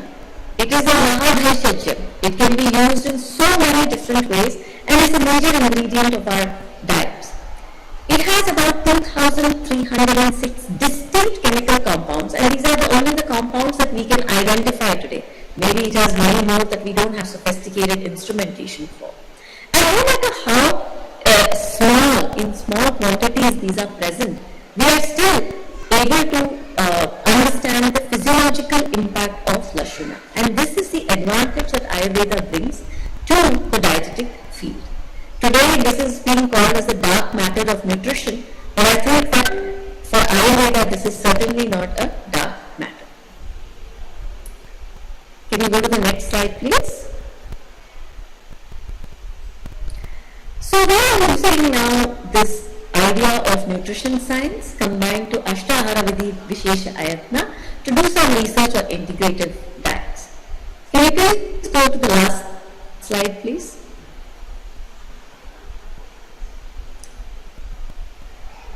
I'm sorry, I don't have time to present the work that we have. I will instead, if you go to slide number 34, I'd like to summarize and share what I wanted to convey today. Is that the strength of Ayurveda lies in its direct link between physiology and the food ingredient.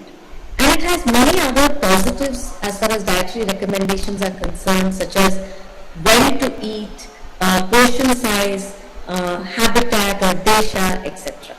All of these can be integrated, and we have attempted this for cancer patients in our research group. We have done a feasibility study on 33 patients, asking if we can use nutrition science first principles for portion sizes and Ayurveda first principles for the choice of foods in those diets, and correlate them to understand if patients feel better with this integrated advice.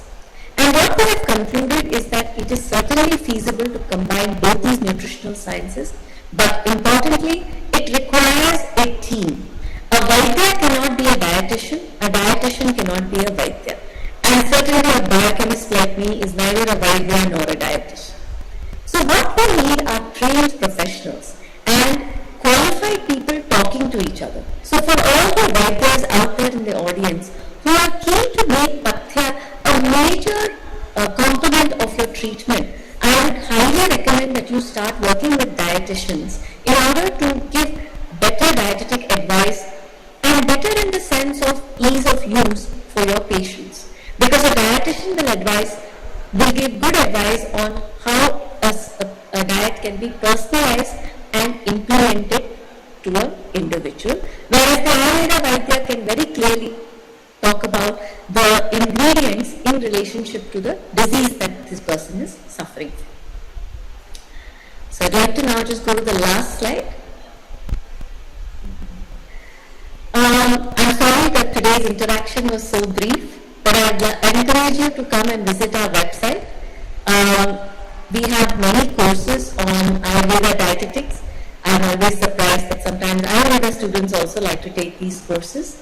We have an introductory and an advanced course where we are continually trying to share meal plans and materials where Ayurveda Vaidyas can understand how dietetic principles from modern nutrition science can be combined to what they would like to see in their practice. I'd also like to briefly talk about our program, MSc Life Sciences Ayurveda Biology. This is a flagship program, one of its kind in India, which is particularly designed for Ayurveda Vaidyas who are interested in research and biomedical knowledge. Vivek said that one of the most important things was a language of communication, and we feel that in order to communicate effectively using biomedical terms, it is very important to understand what those terms mean and where they come from. Even something like HbA1c, which I'm sure all of you are using in your practice to look at a value, you will be surprised to know where that term is coming from and what it is measuring, which is very important to understand how much weightage you should really give to a particular biochemical characteristic.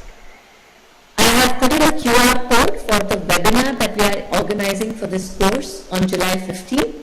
We welcome you to come and participate with us and learn how we can build a community of individuals in India who are able to speak both the language of Ayurveda and modern biomedicine. With that, I will end my lecture. Thank you very much.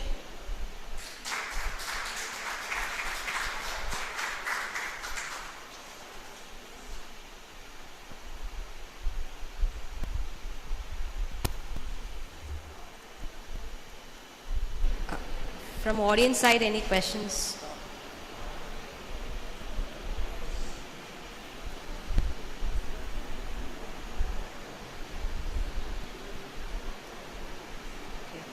Okay, hoping that it was a very enlightful speech, ma'am, regarding dietetics and Ayurveda, and we came to know about all the courses available in dietetics. Thank you so much, ma'am, for your valuable insights. So moving on to the next Prabodha session.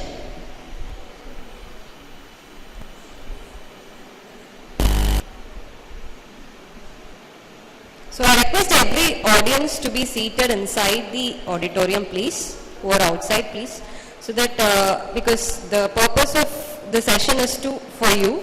So please, everyone, please be in auditorium.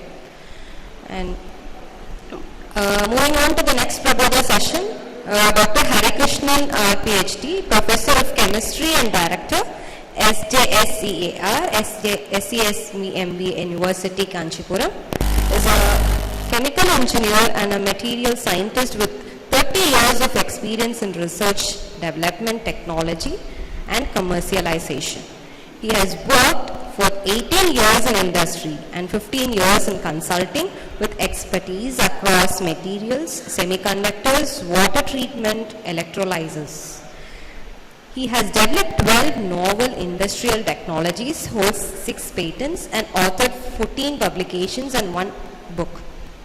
As a strategic leader, he has driven project proposal worth of $90 million and overseen commercial revenues exceeding $250 million annually.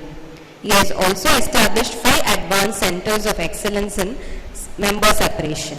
I request Dr. Harikrishnan for his enlightful speech. Thank you.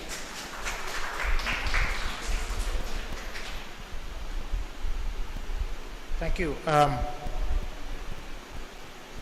Thanks to the principal, the organizing committee, and Shri Vaijayanti ji, Dr. Vaijayanti ji also for the invitation, and also to the distinguished guests who have come here.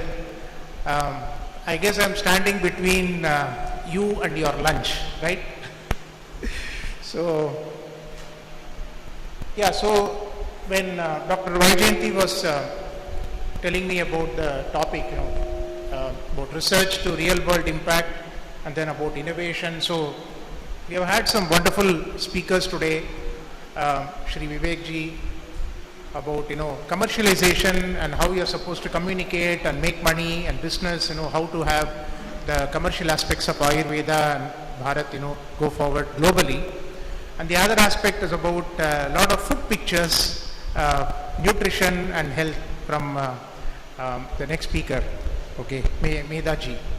So this will be about a different kind of topic. It's about research, innovation, and how we can all work together. So I recently joined this campus. So one of the questions is, why am I here? This is something that I asked when Shri Vaijayanti ji invited me.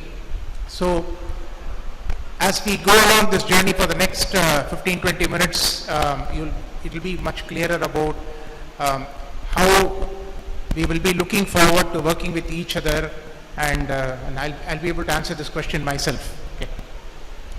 So from my background of chemical engineering and material science, studied at institutions of reputation like IITs, and then Singapore, and then also in the United States.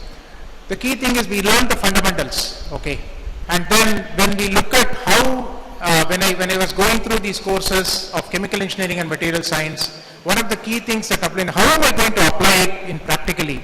So which is why I'm showing you this slide, because there's nothing to do, forget about the details there, but essentially it is about a seawater desalination plant and how we can improve the water recovery. This was one of the projects that I had the opportunity to lead in Singapore. And this is one example. I wanted to show it to all the budding researchers, the experienced researchers, and also the businessmen, that what you study in the classrooms is extremely important, and these fundamentals that you learn will actually help you get and solve the real world problems.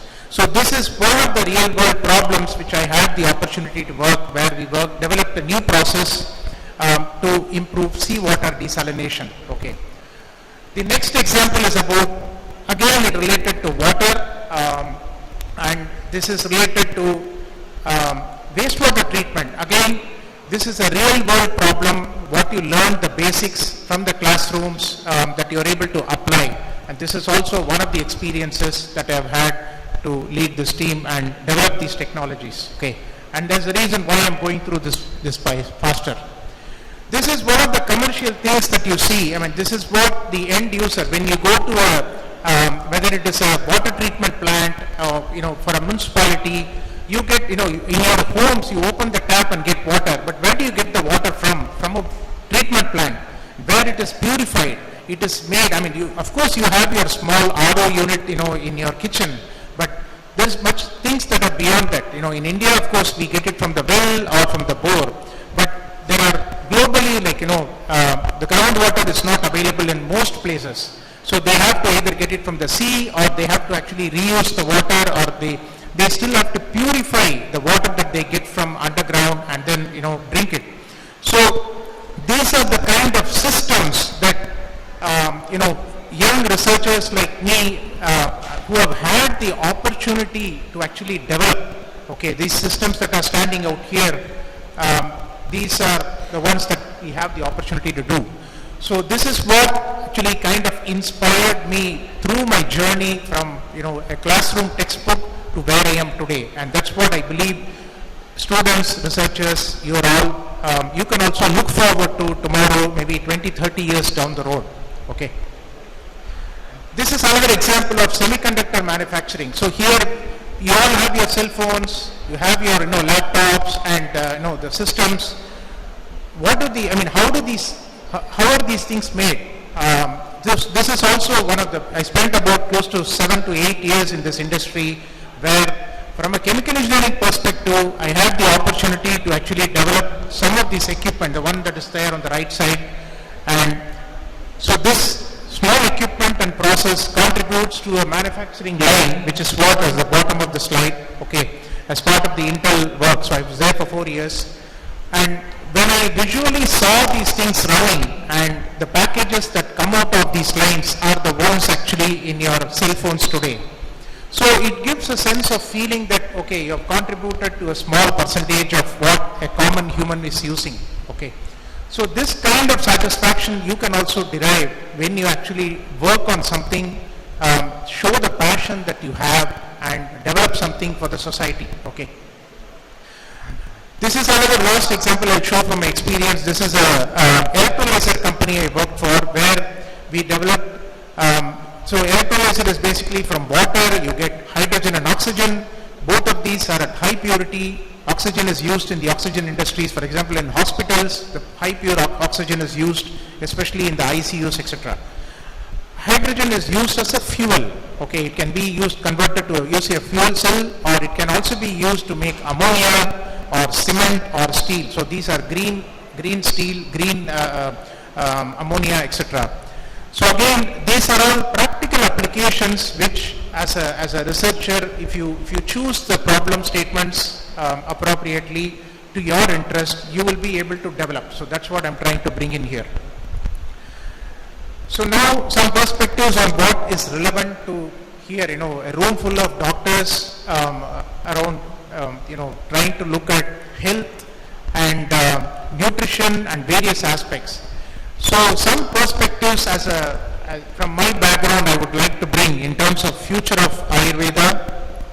So as you know, the ministry, the Ministry of Ayush as well as the Government of India is taking a lot of initiatives in various institutions in terms of the Ayurvedic institutes or the Ayurvedic hospitals or colleges, and also various biotechnology kind of institutions. There's a lot of focus on how we can take this holistic medicine and holistic kind of technology, which is from the Vedic times to the modern era, because today it is all we are looking at various technologies in the medicinal world and also in the other kinds of industries.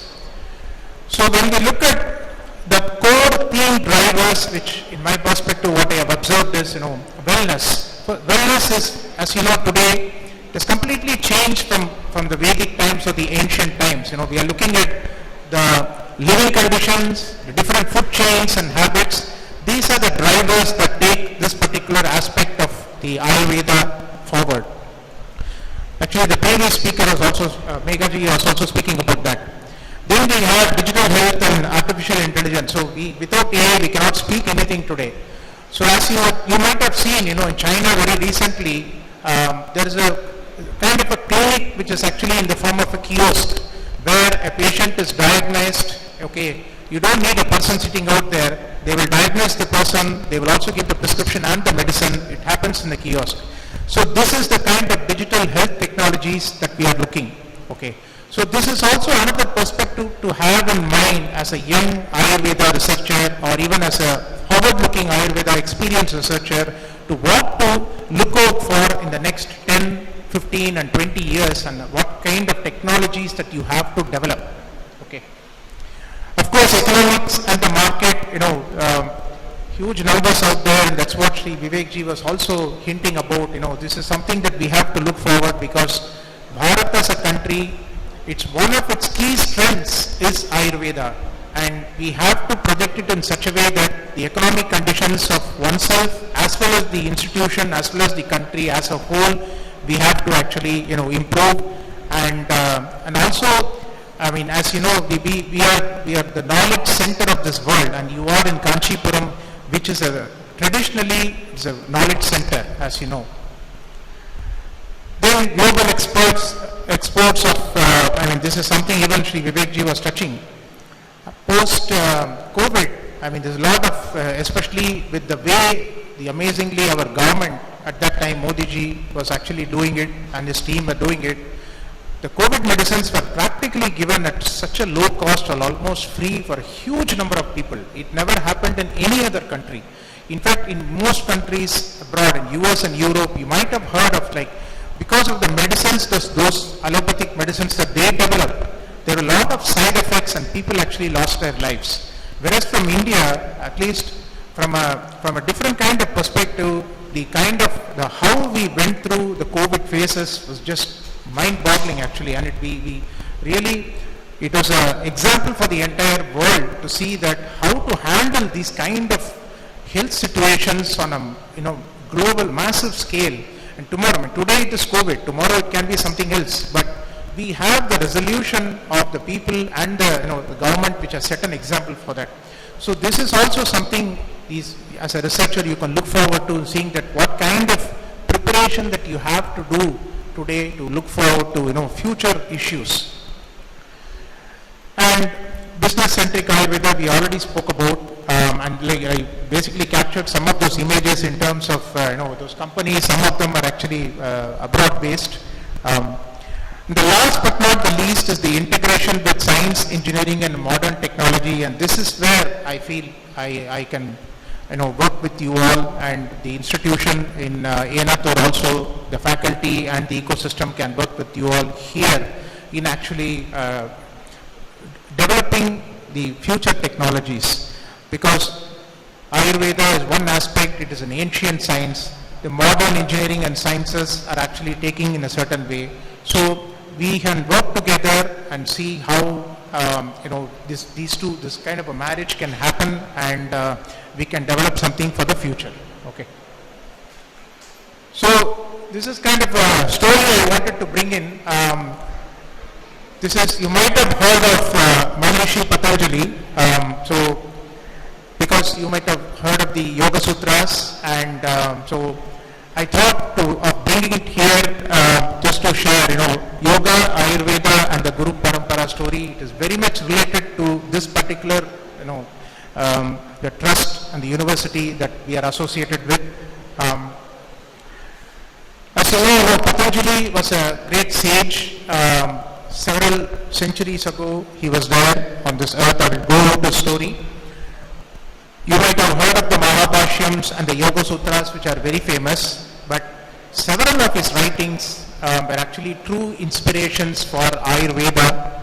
In fact, Charaka, Sushruta and Maharishi Vagbhata, whom you are all very, very familiar with, and these are the scriptures you must have read, they have been inspired by Patanjali Yoga Sutras based on the literature that has been published.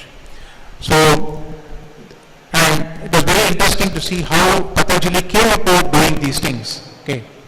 So just a story about Maharishi Patanjali. Some of you already know about it.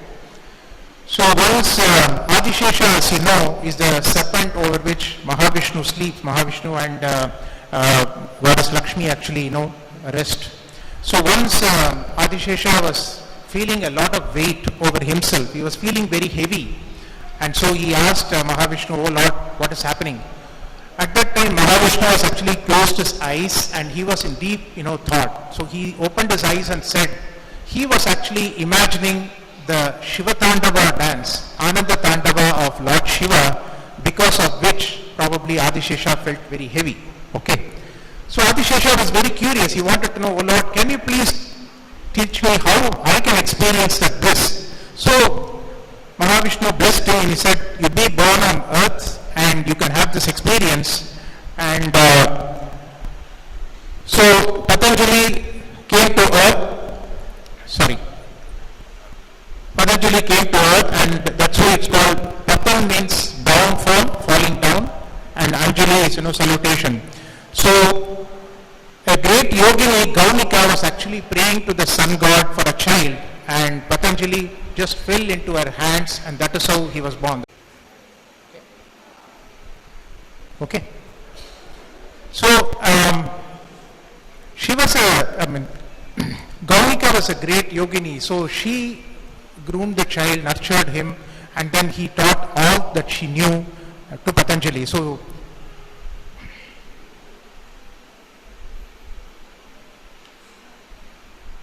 Patanjali became a great sage, and then he goes to Chidambaram, and then along with sage Vyakrapada, he actually gets to see the dance of Ananda Tandavam of Shiva, gets us the blessings, and then of Lord Nataraja, and that is a different story, we won't touch upon it right now. Okay. Then he decides to, he learned a lot of things from in the process, and he decides to teach the Mahabhashyam, because that was one of the purpose of his birth. So what he does is, he waits for 1,000 students to join. In Chidambaram he waits, and it takes a couple of, I don't know, tens of years or a couple of 100 years, I'm not sure.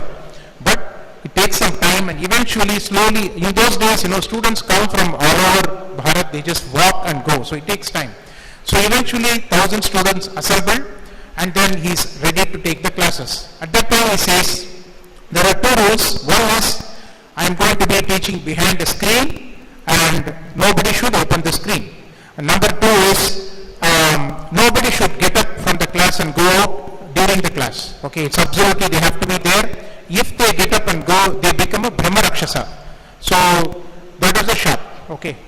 So, the class starts, 1,000 students, they realize that each one of the 1,000 students get individual attention. And behind the white screen, Patanjali is teaching.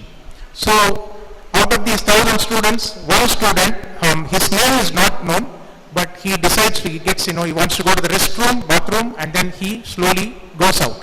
So there are 999 students out there in rapt attention, but there is curiosity. They are just totally overwhelmed by the classes, and they think, okay, what is happening behind the screen? So they open the screen, one student goes and opens the screen out of curiosity. What happens is that Patanjali has been teaching classes in Adishesha form. Adishesha, as you know, is 1,000-headed. Okay, whether it is 1,000 or 1,008 is a debate separately, but essentially let's take it as 1,000. So in the intensity of the whole thing, because when they open the thing, the intensity of the snake, in snake form, it's a huge form. That is a thing form that we see, but actually in reality it's phenomenal intensity. All the 999 students just get burnt instantaneously. So Patanjali, he comes back to the regular form, and he is so depressed because he wanted to teach. He waited for all those months or years for so many students to come, and then this thing happened. When he is in total depression, and the student who has gone to the bathroom, he comes back. And then he is so happy to see him, wow, you are there. But he suddenly remembers that, he had already put the condition that he will become a Brahma Rakshasa because he got up. So, but still, he blesses him, saying, he actually apologizes, the student apologizes, and he says, okay, he blessed him that he will teach whatever he wanted to teach to that one single student, okay, and but he has to go through the shop of Brahma Rakshasa. But being in a Brahma Rakshasa form, as soon as he finds one student where he can transform all his knowledge, that time his shop will go off, and then he will be relieved from his shop. Okay, so this student apparently came from Gauda Desha. I will go to the thing to Gauda Desha, which is, so what is Gauda Desha is, in those days, anything above Vindhya region was called Gauda Desha, and it has quite a number of states in it: Kashmir, Punjab, Bengal, Odisha, Bihar, and Nepal of today.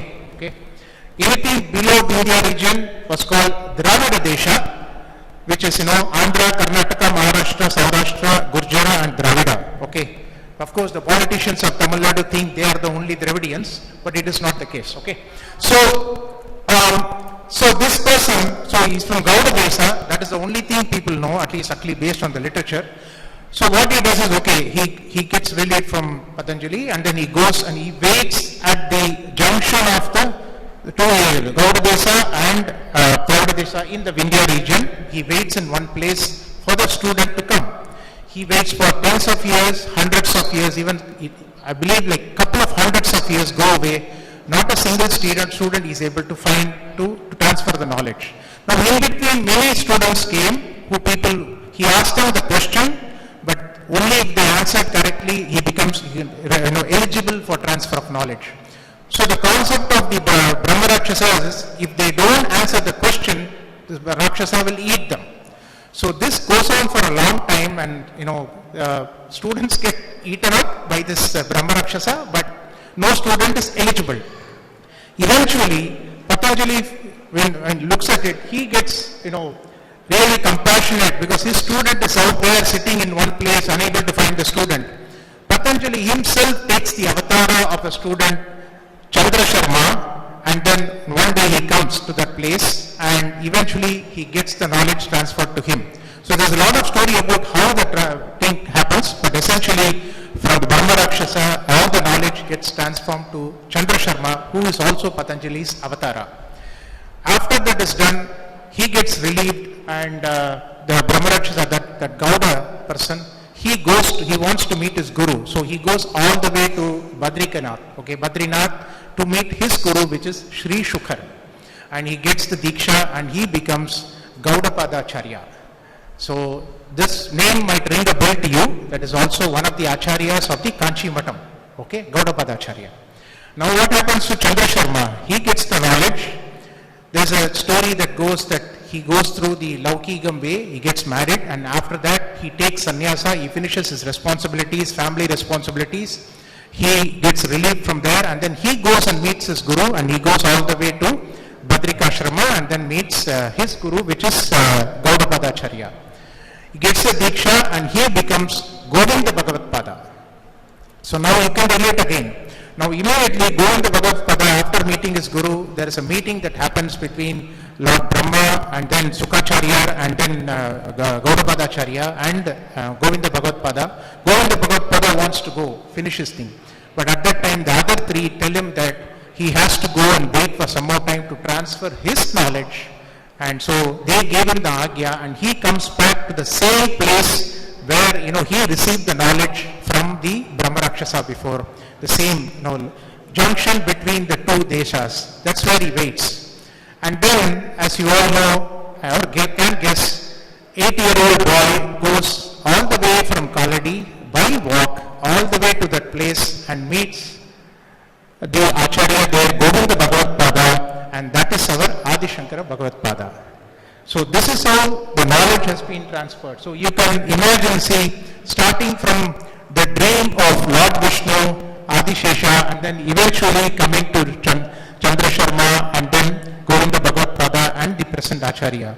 So where we are all sitting today, Kanchipuram, it used to be an ancient seat of amazing learning. The entire world used to come here and get all the knowledge.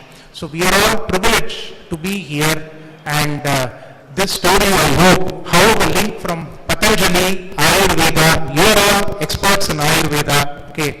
So we are all here to, we have to relish this being in this place, okay. So this also reminds me, this is the last but one slide, this also reminds me that a wonderful shloka in the Bhagavad Gita, which actually talks about, there are multiple rivers. These rivers come from various places, but their eventual destination is one sea and one ocean, which is not perturbed by the multiple rivers. So we are all coming from different backgrounds, different desires, different brought-ups. But eventually our destination is one. That is what we have to understand, which is Advaita. So this is not something that is more relevant. Okay. So again, why am I here? I think to some extent I can say that to share, to inspire, to team work with you all, and then to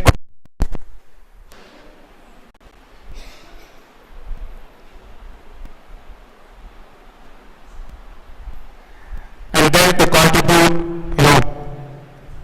through our university tie-ups in Kanchipuram, which used to be an ancient, center of learning, and we definitely have to strive that this continues to be an illustrious center of learning through our team working. Together, let us innovate, develop, strive for real world impact. Thank you, Pranam. Dhanyavad.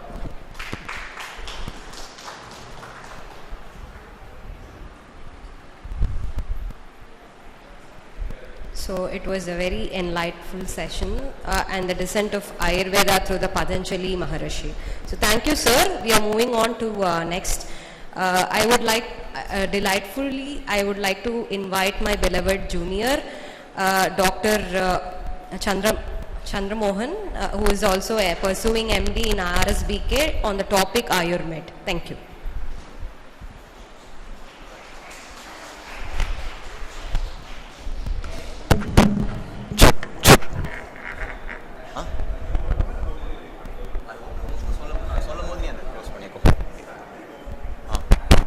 Arun.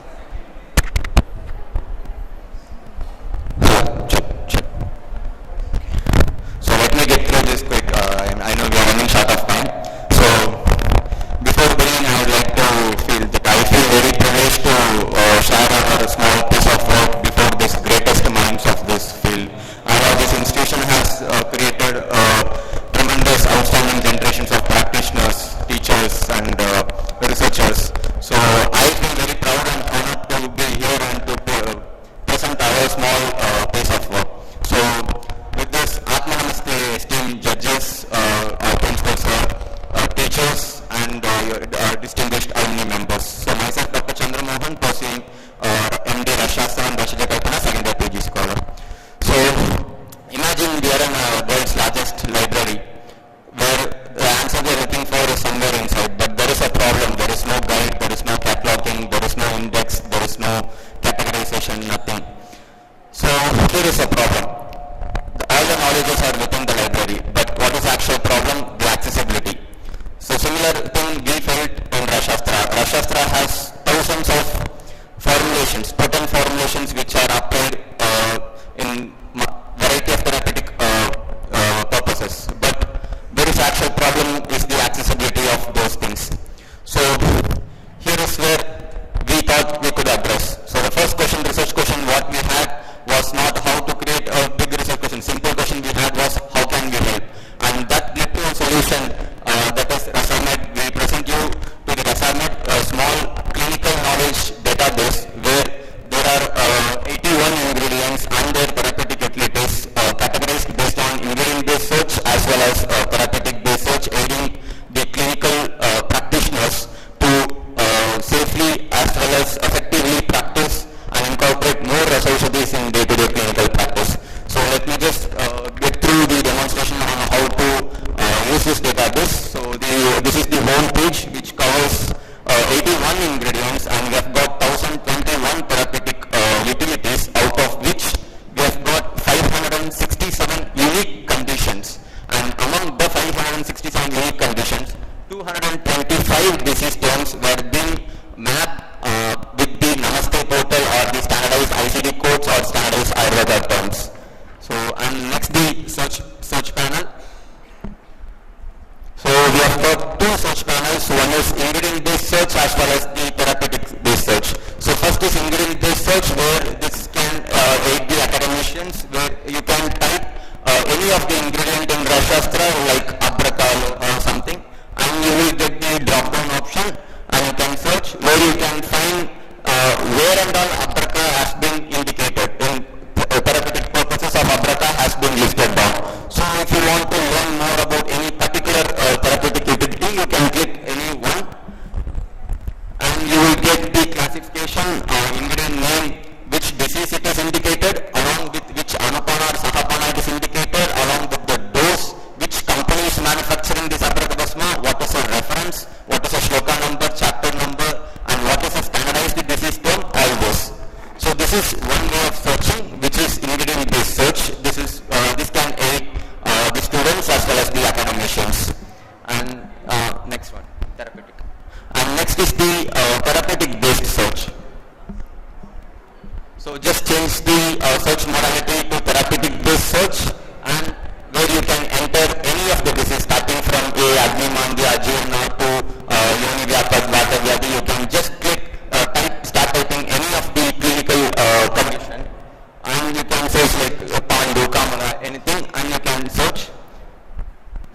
So once you search, you will get the list of ingredients which have been indicated in that particular disease. And if you want to explore about any one particular recipe, you can click on that, and again you will get the same recipe as well as along with the Sahapana or Anupana, those which company is manufacturing, and all the again references.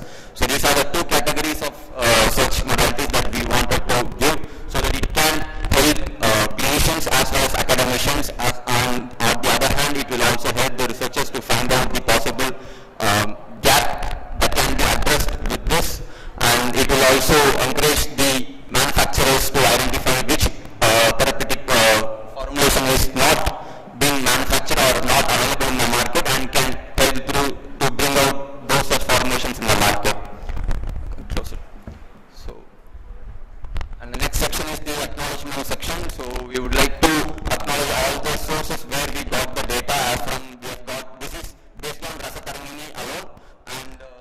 RASTE portal has been used for disease mapping, and for dosage mapping we have used API. And next is the about section. So of course I have made it clear why we have started this, to encourage the utility of clinical research studies in clinical practice.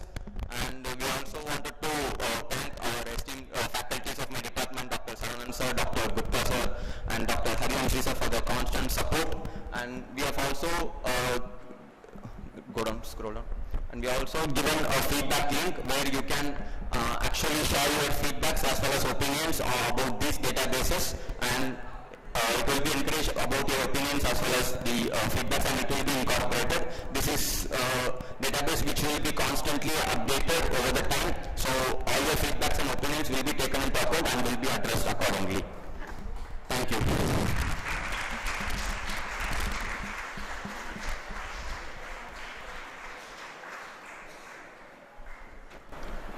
Thank you. Moving forward, I would like to call upon Dr. Vaijayanti ma'am and Dr. Bharat Narendra sir to start with IOA election.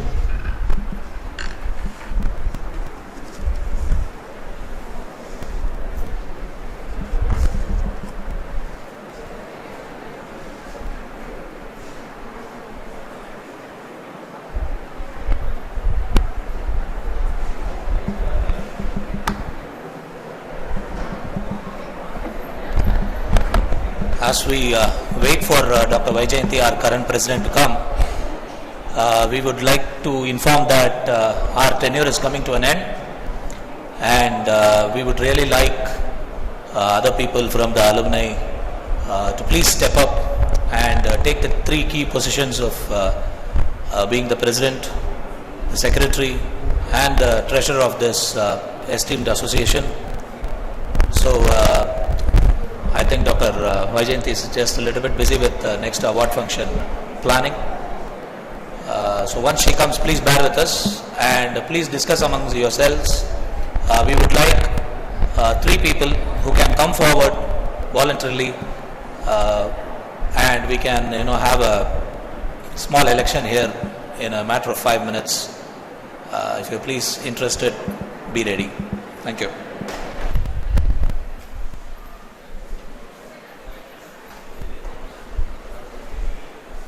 Thank you, sir. So, ladies and gentlemen, the moment we have been eagerly waiting has come, the Student Felicitation Awards. So, every award presented today is not merely a token of appreciation, but a testament to the hard work, commitment and pursuit of the excellence of the students. So, we are starting with the Smriti Nidhi Purashkar Award. Followed by that we have UG Toppers Award, PG Toppers Award, and we have conducted paper presentation and poster presentation for the 31st anniversary and alumni meet. We have conducted the Ayur Vrana competition, designing of the Ayur Vrana, and then we have paper presentation competitions for PG Scholar. The title was The Challenges We Face Between the Ayurveda and Modern Drug Interactions, and the poster presentation where the themes focuses on the strengths and weakness of our Ayush systems. So students have actively participated. In paper presentation, 8 PG scholars have voluntarily participated, and then there was a very tough competition was there in presenting about the challenges they face with Ayurveda and modern drug interactions. So we will start with the presentation.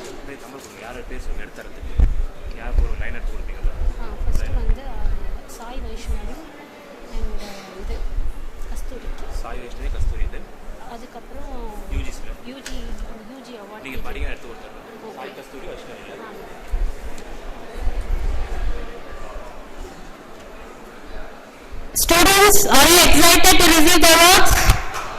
Yes? Can you give a round of applause to all the students who actively participated? Now may I call upon our respected principal, Dr. Chittaranjan Das sir, awards. The Smriti Nidhi Purashkar Award, we consist of two following categories. Dr. P.R. Swaminathan Smriti Nidhi Purashkar Award for the topper of Dravya Gana for the last academic year, and the Nandakumar Endorsement Award for the topper of the Rasa Shastra for the last academic year. Now I kindly call upon Ms. S. Sai Vaishnavi, topper of Dravya Guna, to receive the Dr. P.R. Swaminathan Sir Smriti Nidhi Purashkar Award.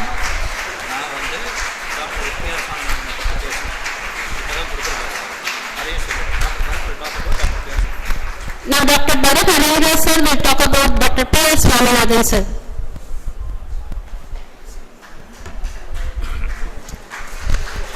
Hari Om, Shri Gurubhyo Namaha, Om Dhanvantaraye Namaha. Dr. P.R. Swaminathan Sir is an unforgettable character. He has been a great source of knowledge for all of us. Dr. P.R. Swaminathan Memorial Award for Excellence of Dravya Guna and Rachna Sharira is being presented here. This award is presented to the topper in Dravya Guna and Rachna Sharira in recognition of outstanding academic achievement, dedication and excellence in the fundamental disciplines of Ayurveda, which Dr. P.R. Swaminathan too portrayed himself. Instituted by the SJSACH batch of 2001 as a humble tribute to the revered Dr. P.R. Swaminathan ji, an esteemed professor, distinguished scholar and inspiring teacher of Dravya Guna and Rachna Sharira, this award commemorates his enduring legacy of academic excellence, meticulous scholarship and unwavering commitment to shaping generations of Ayurvedic physicians. May this honor inspire every recipient to pursue knowledge with curiosity and humility, uphold the highest standards of Ayurvedic education and practice, and carry forward the ideas exemplified by our beloved late Dr. P.R. Swaminathan sir. Thank you.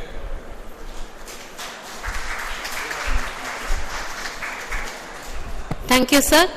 Now I call upon Ms. Kasturi S.U. to receive the Smriti Nidhi Purashkar Award for Dr. Nandakumar Endorsement Award. She is the topper of Dravya Guna for the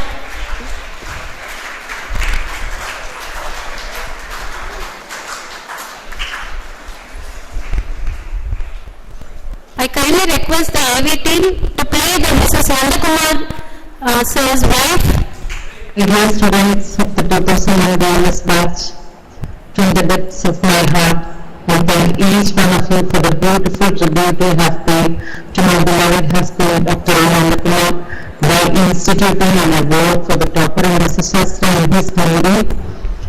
Since his passing on 1st May 2025, there has been an emptiness that words can never fully express. Yet, the thoughtful gesture has brought immense comfort and peace to my heart. It really shows me that a true teacher never leaves the heart of his students. His lessons, his dedication and the values he instilled continue to live in through all of you. This award is not merely a recognition of academic excellence, it is a living legacy of a teacher who has devoted his life to nurturing young minds. I know he would have been deeply involved and immensely proud to see his students remembering him with such affection and respect. Thank you for keeping this memory alive and for ensuring that his passion for SJSACH continues to inspire the next generation of students. Your love, gratitude and thoughtfulness are this that we shall cherish forever. May the honor to bless each one of you with good health, happiness and success. May you continue to uphold the noble values of a profession and make your teachers proud. With profound gratitude and affection, especially to Dr. Rajesh, Dr. Pavitra and Dr. Manu. Thank you so much. Thank you, ma'am. Now I call upon Dr. Bharat Narendra sir to talk about Dr. Nandakumar sir. Thank you. Check. Check. Thank you, Dr. Rangapadmani. Both Dr. Nandakumar sir and Dr. P.R. Swaminathan sir were our faculty and they have taught me too. Nandakumar sir holds a very special place, just like Dr. P.R. Swaminathan sir. In my heart, they have a very special place. Our batch was the last batch in SJSACH to get taught by Dr. Nandakumar sir. He was one of my best inspirations for me to start teaching after I finished my MD. Till the last year of my teaching in SJSACH, I think in 2020, no other batch was able to finish the number of practicals that we did in Rash Shastra after Dr. Nandakumar left SJSACH. That is a great tribute to him. Every single year he used to finish a minimum of 100 practicals in Rash Shastra, preparations and other things. That was an amazing achievement, and we were very gifted to have received his great knowledge, at least a little bit of that from him. If I am practicing any Rash Shastra today, one of my inspirations is Dr. Nandakumar. So about this award, Dr. Nandakumar Memorial Award for Excellence in Rash Shastra and Vaisheshya Kalpana, we just now heard the voice note by his wife, Dr. Bini Upendran, and this award is presented to the topper in Rash Shastra and Vaisheshya Kalpana in recognition of outstanding academic achievement, dedication and excellence in one of the foundational disciplines of Ayurveda, instituted by the SJSACH batch of 2001, again as a humble tribute to the revered late Dr. Nandakumar, an esteemed teacher, accomplished scholar and inspiring guru of Rash Shastra and Vaisheshya Kalpana. This award this award commemorates his enduring legacy of academic excellence, mentorship and unwavering commitment to Ayurvedic education. May this honor inspire every recipient to pursue knowledge with humility, uphold the highest standards of the Ayurvedic tradition and carry forward the values exemplified by Dr. Nandakumarji. Thank you.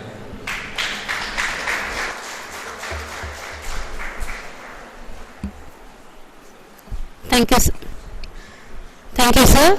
Moving forward, we'll start with the UG toppers. So I would like to call upon our respected Vice Principal Dr. P.K. Mohanana sir to come forward to present the awards to the UG topper.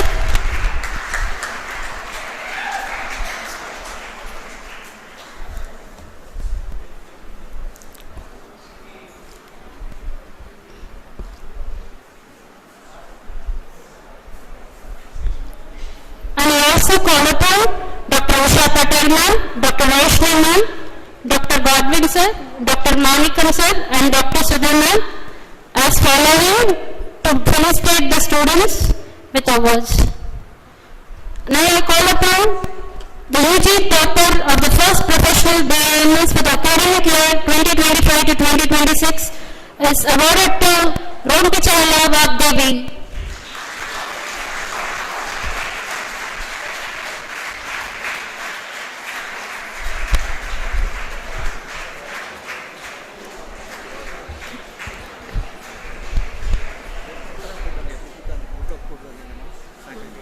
Okay, sir.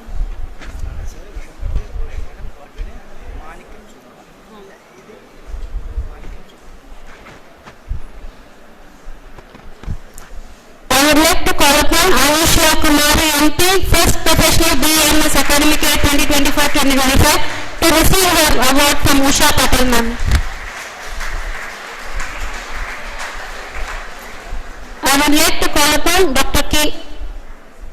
Roshni ma'am to felicitate the award to K.A. Manasa, second professional BAMS academic year 2025 to 2026.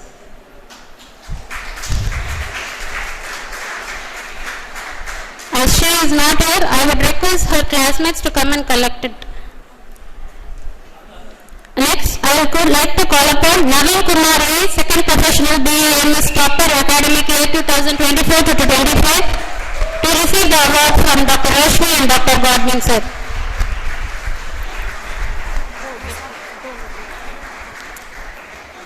I would like to call upon Parati Katyayani V, second professional BAMS topper academic year 2024 to 2025 to receive the award from Dr. Godwin and Dr. Manikam sir. Followed by that, I would like to call upon Aishwarya G, final year BEMS topper, academic year 2024 to 2025, to receive the award from Dr. Malikam and Dr. Subhas.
Thank you, Dr. P.K. Maharana sir, Dr. Usha Patel ma'am, Dr. Roshni ma'am, Dr. Godwin sir, Dr. Manikam sir, and Dr. Sudha ma'am.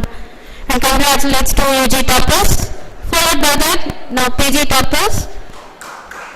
Dr. Pushpa ma'am, I kindly request you to come to dais to felicitate the PG toppers of Panchakarma.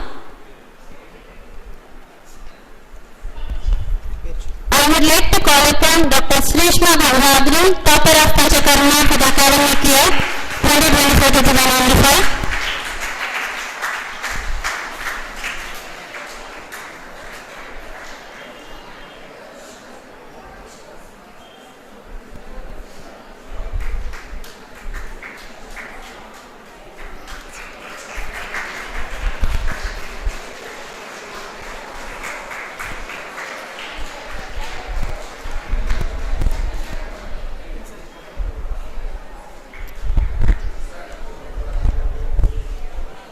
Thank you, ma'am. Congratulate Dr. Srishma.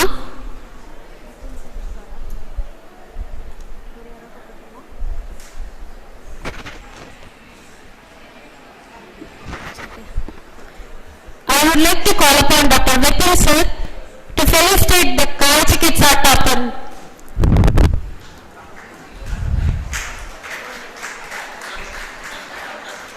And Sharyatantra topper. I would like to call upon Dr. Sangeeta Ravichandran from the Department of Sharyatantra, PG topper for the academic year 2024 to 2025 to receive the award from Dr. Vipin.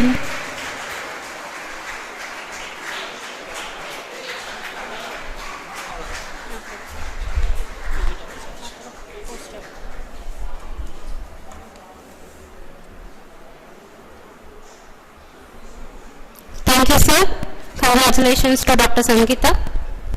Moving forward, the UG poster presentation competition prizes. I would like to call upon Dr. Sivagesh Adimangalam sir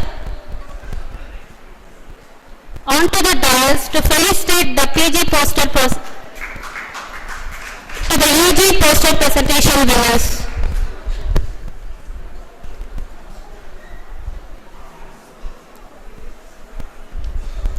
I would like to call upon Priyanka S, the winner of the UG poster presentation, to receive the award from Dr. Sivagesh Adimangalam sir.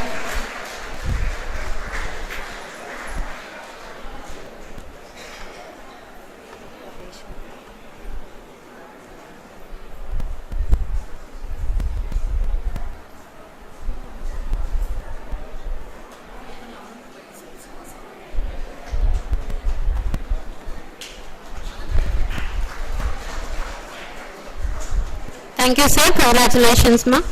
Moving forward, I would like to call upon our alumni, Dr. Reshma, to felicitate the UG poster presentation topper. would like to call upon Ms. Muchuriya Surya Sri for receiving the second prize in UG poster presentation.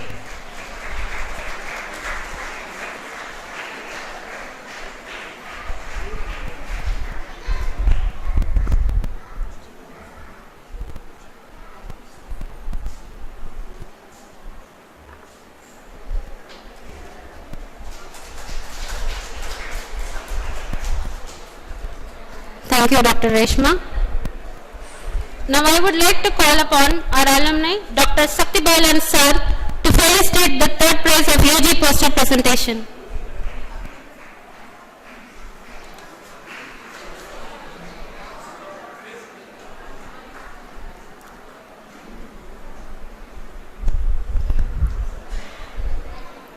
I would like to call upon Kanchakota Maliki to receive the third prize in UG poster presentation competition.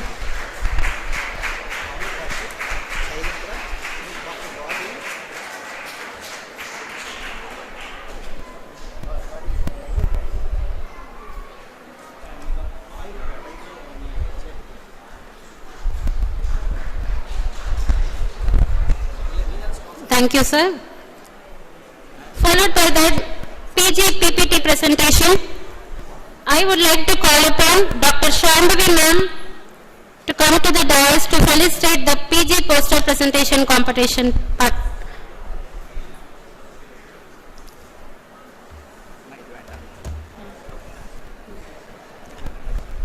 I would like to call upon Dr. Chandramohan P. from the Shastra Department to receive the first prize in PG paper presentation competition.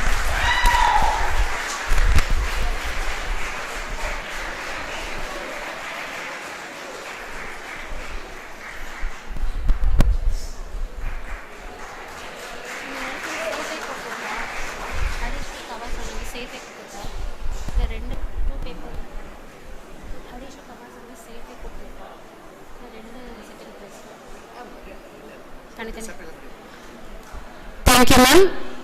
Now I would like to call upon Dr. Harish Alumni to come to the stage to felicitate the second prize of paper presentation for PGs.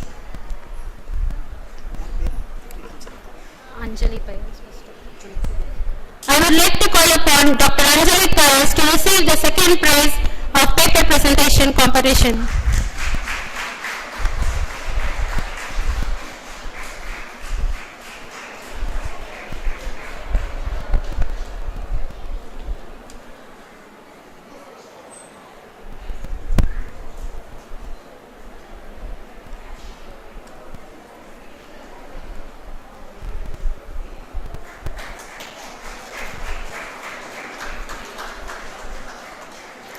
Thank you, sir. Now I would request Dr. Kavash Anand sir to come to the dais to felicitate the second winner of the paper presentation competition. I would like to call upon Dr. Preetham Samantha from the Department of Shalya Tantram to receive the second prize of paper presentation.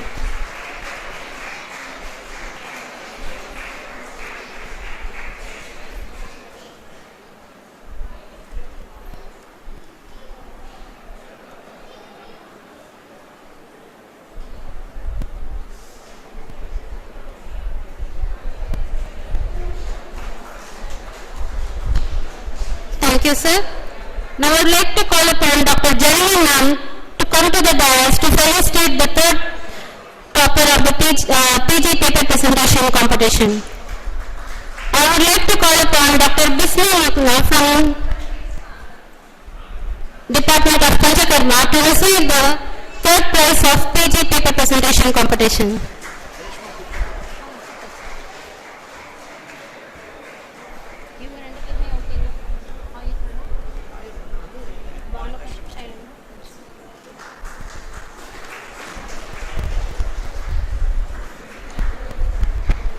Thank you, ma'am. Moving forward, the Ayurveda poster competition. I would like to call upon Dr. Banu Kashif and Dr. Shailendra alumni to come and felicitate the students for the Ayurveda competition. This sponsored by Dr. Godwin. Our alumnus? This prize is contributed by Dr. Godwin.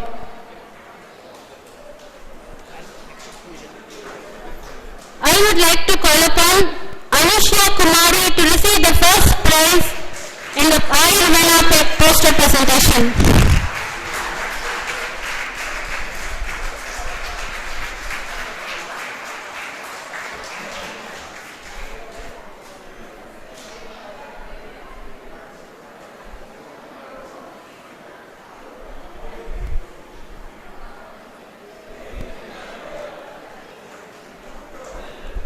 Thank you.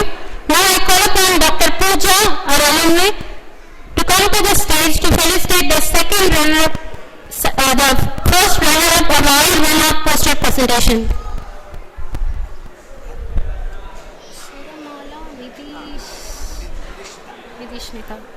I would like to call upon Suramala Nidishmita to receive the second prize in the Ayurveda garden design.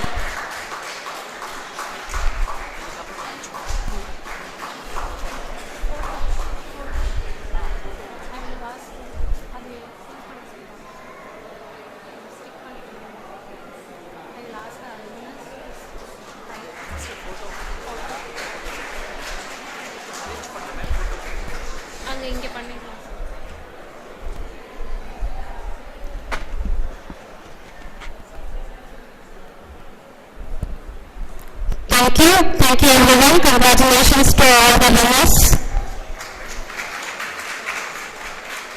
Moving forward, so we have a photo session now. I would like to call upon our alumnus to come forward to the stage for the photo session. I would also call upon our beloved principal sir, respected dignitaries, and all our beloved teachers to please join us in the photo session.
டிகினிட்டரிஸ் மேலே கூட்டுரு.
request all alumni to please come to the stage, and I request our teachers and distinguished guests to please occupy their dais for the photo.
kindly request the alumni to go to the backstage, and there is a tree waiting for you.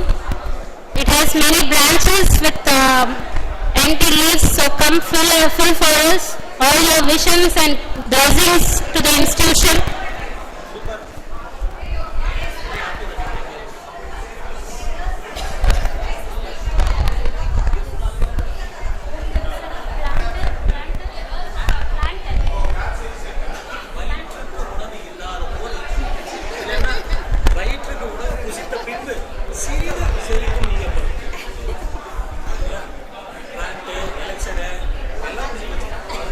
செவிக்கு நிறைய ஈய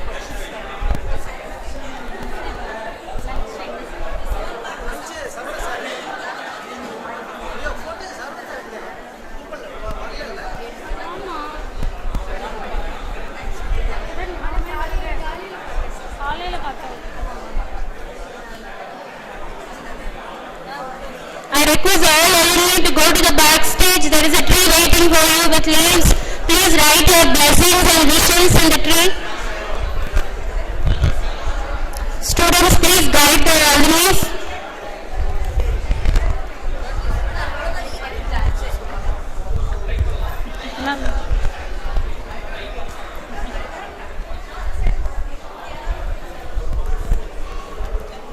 I once again repeat, I request all alumni to please go to the backstage. There is a tree waiting for you, so you can share your blessings and visions and insights. Followed by that, we have lunch arranged. Confirm all.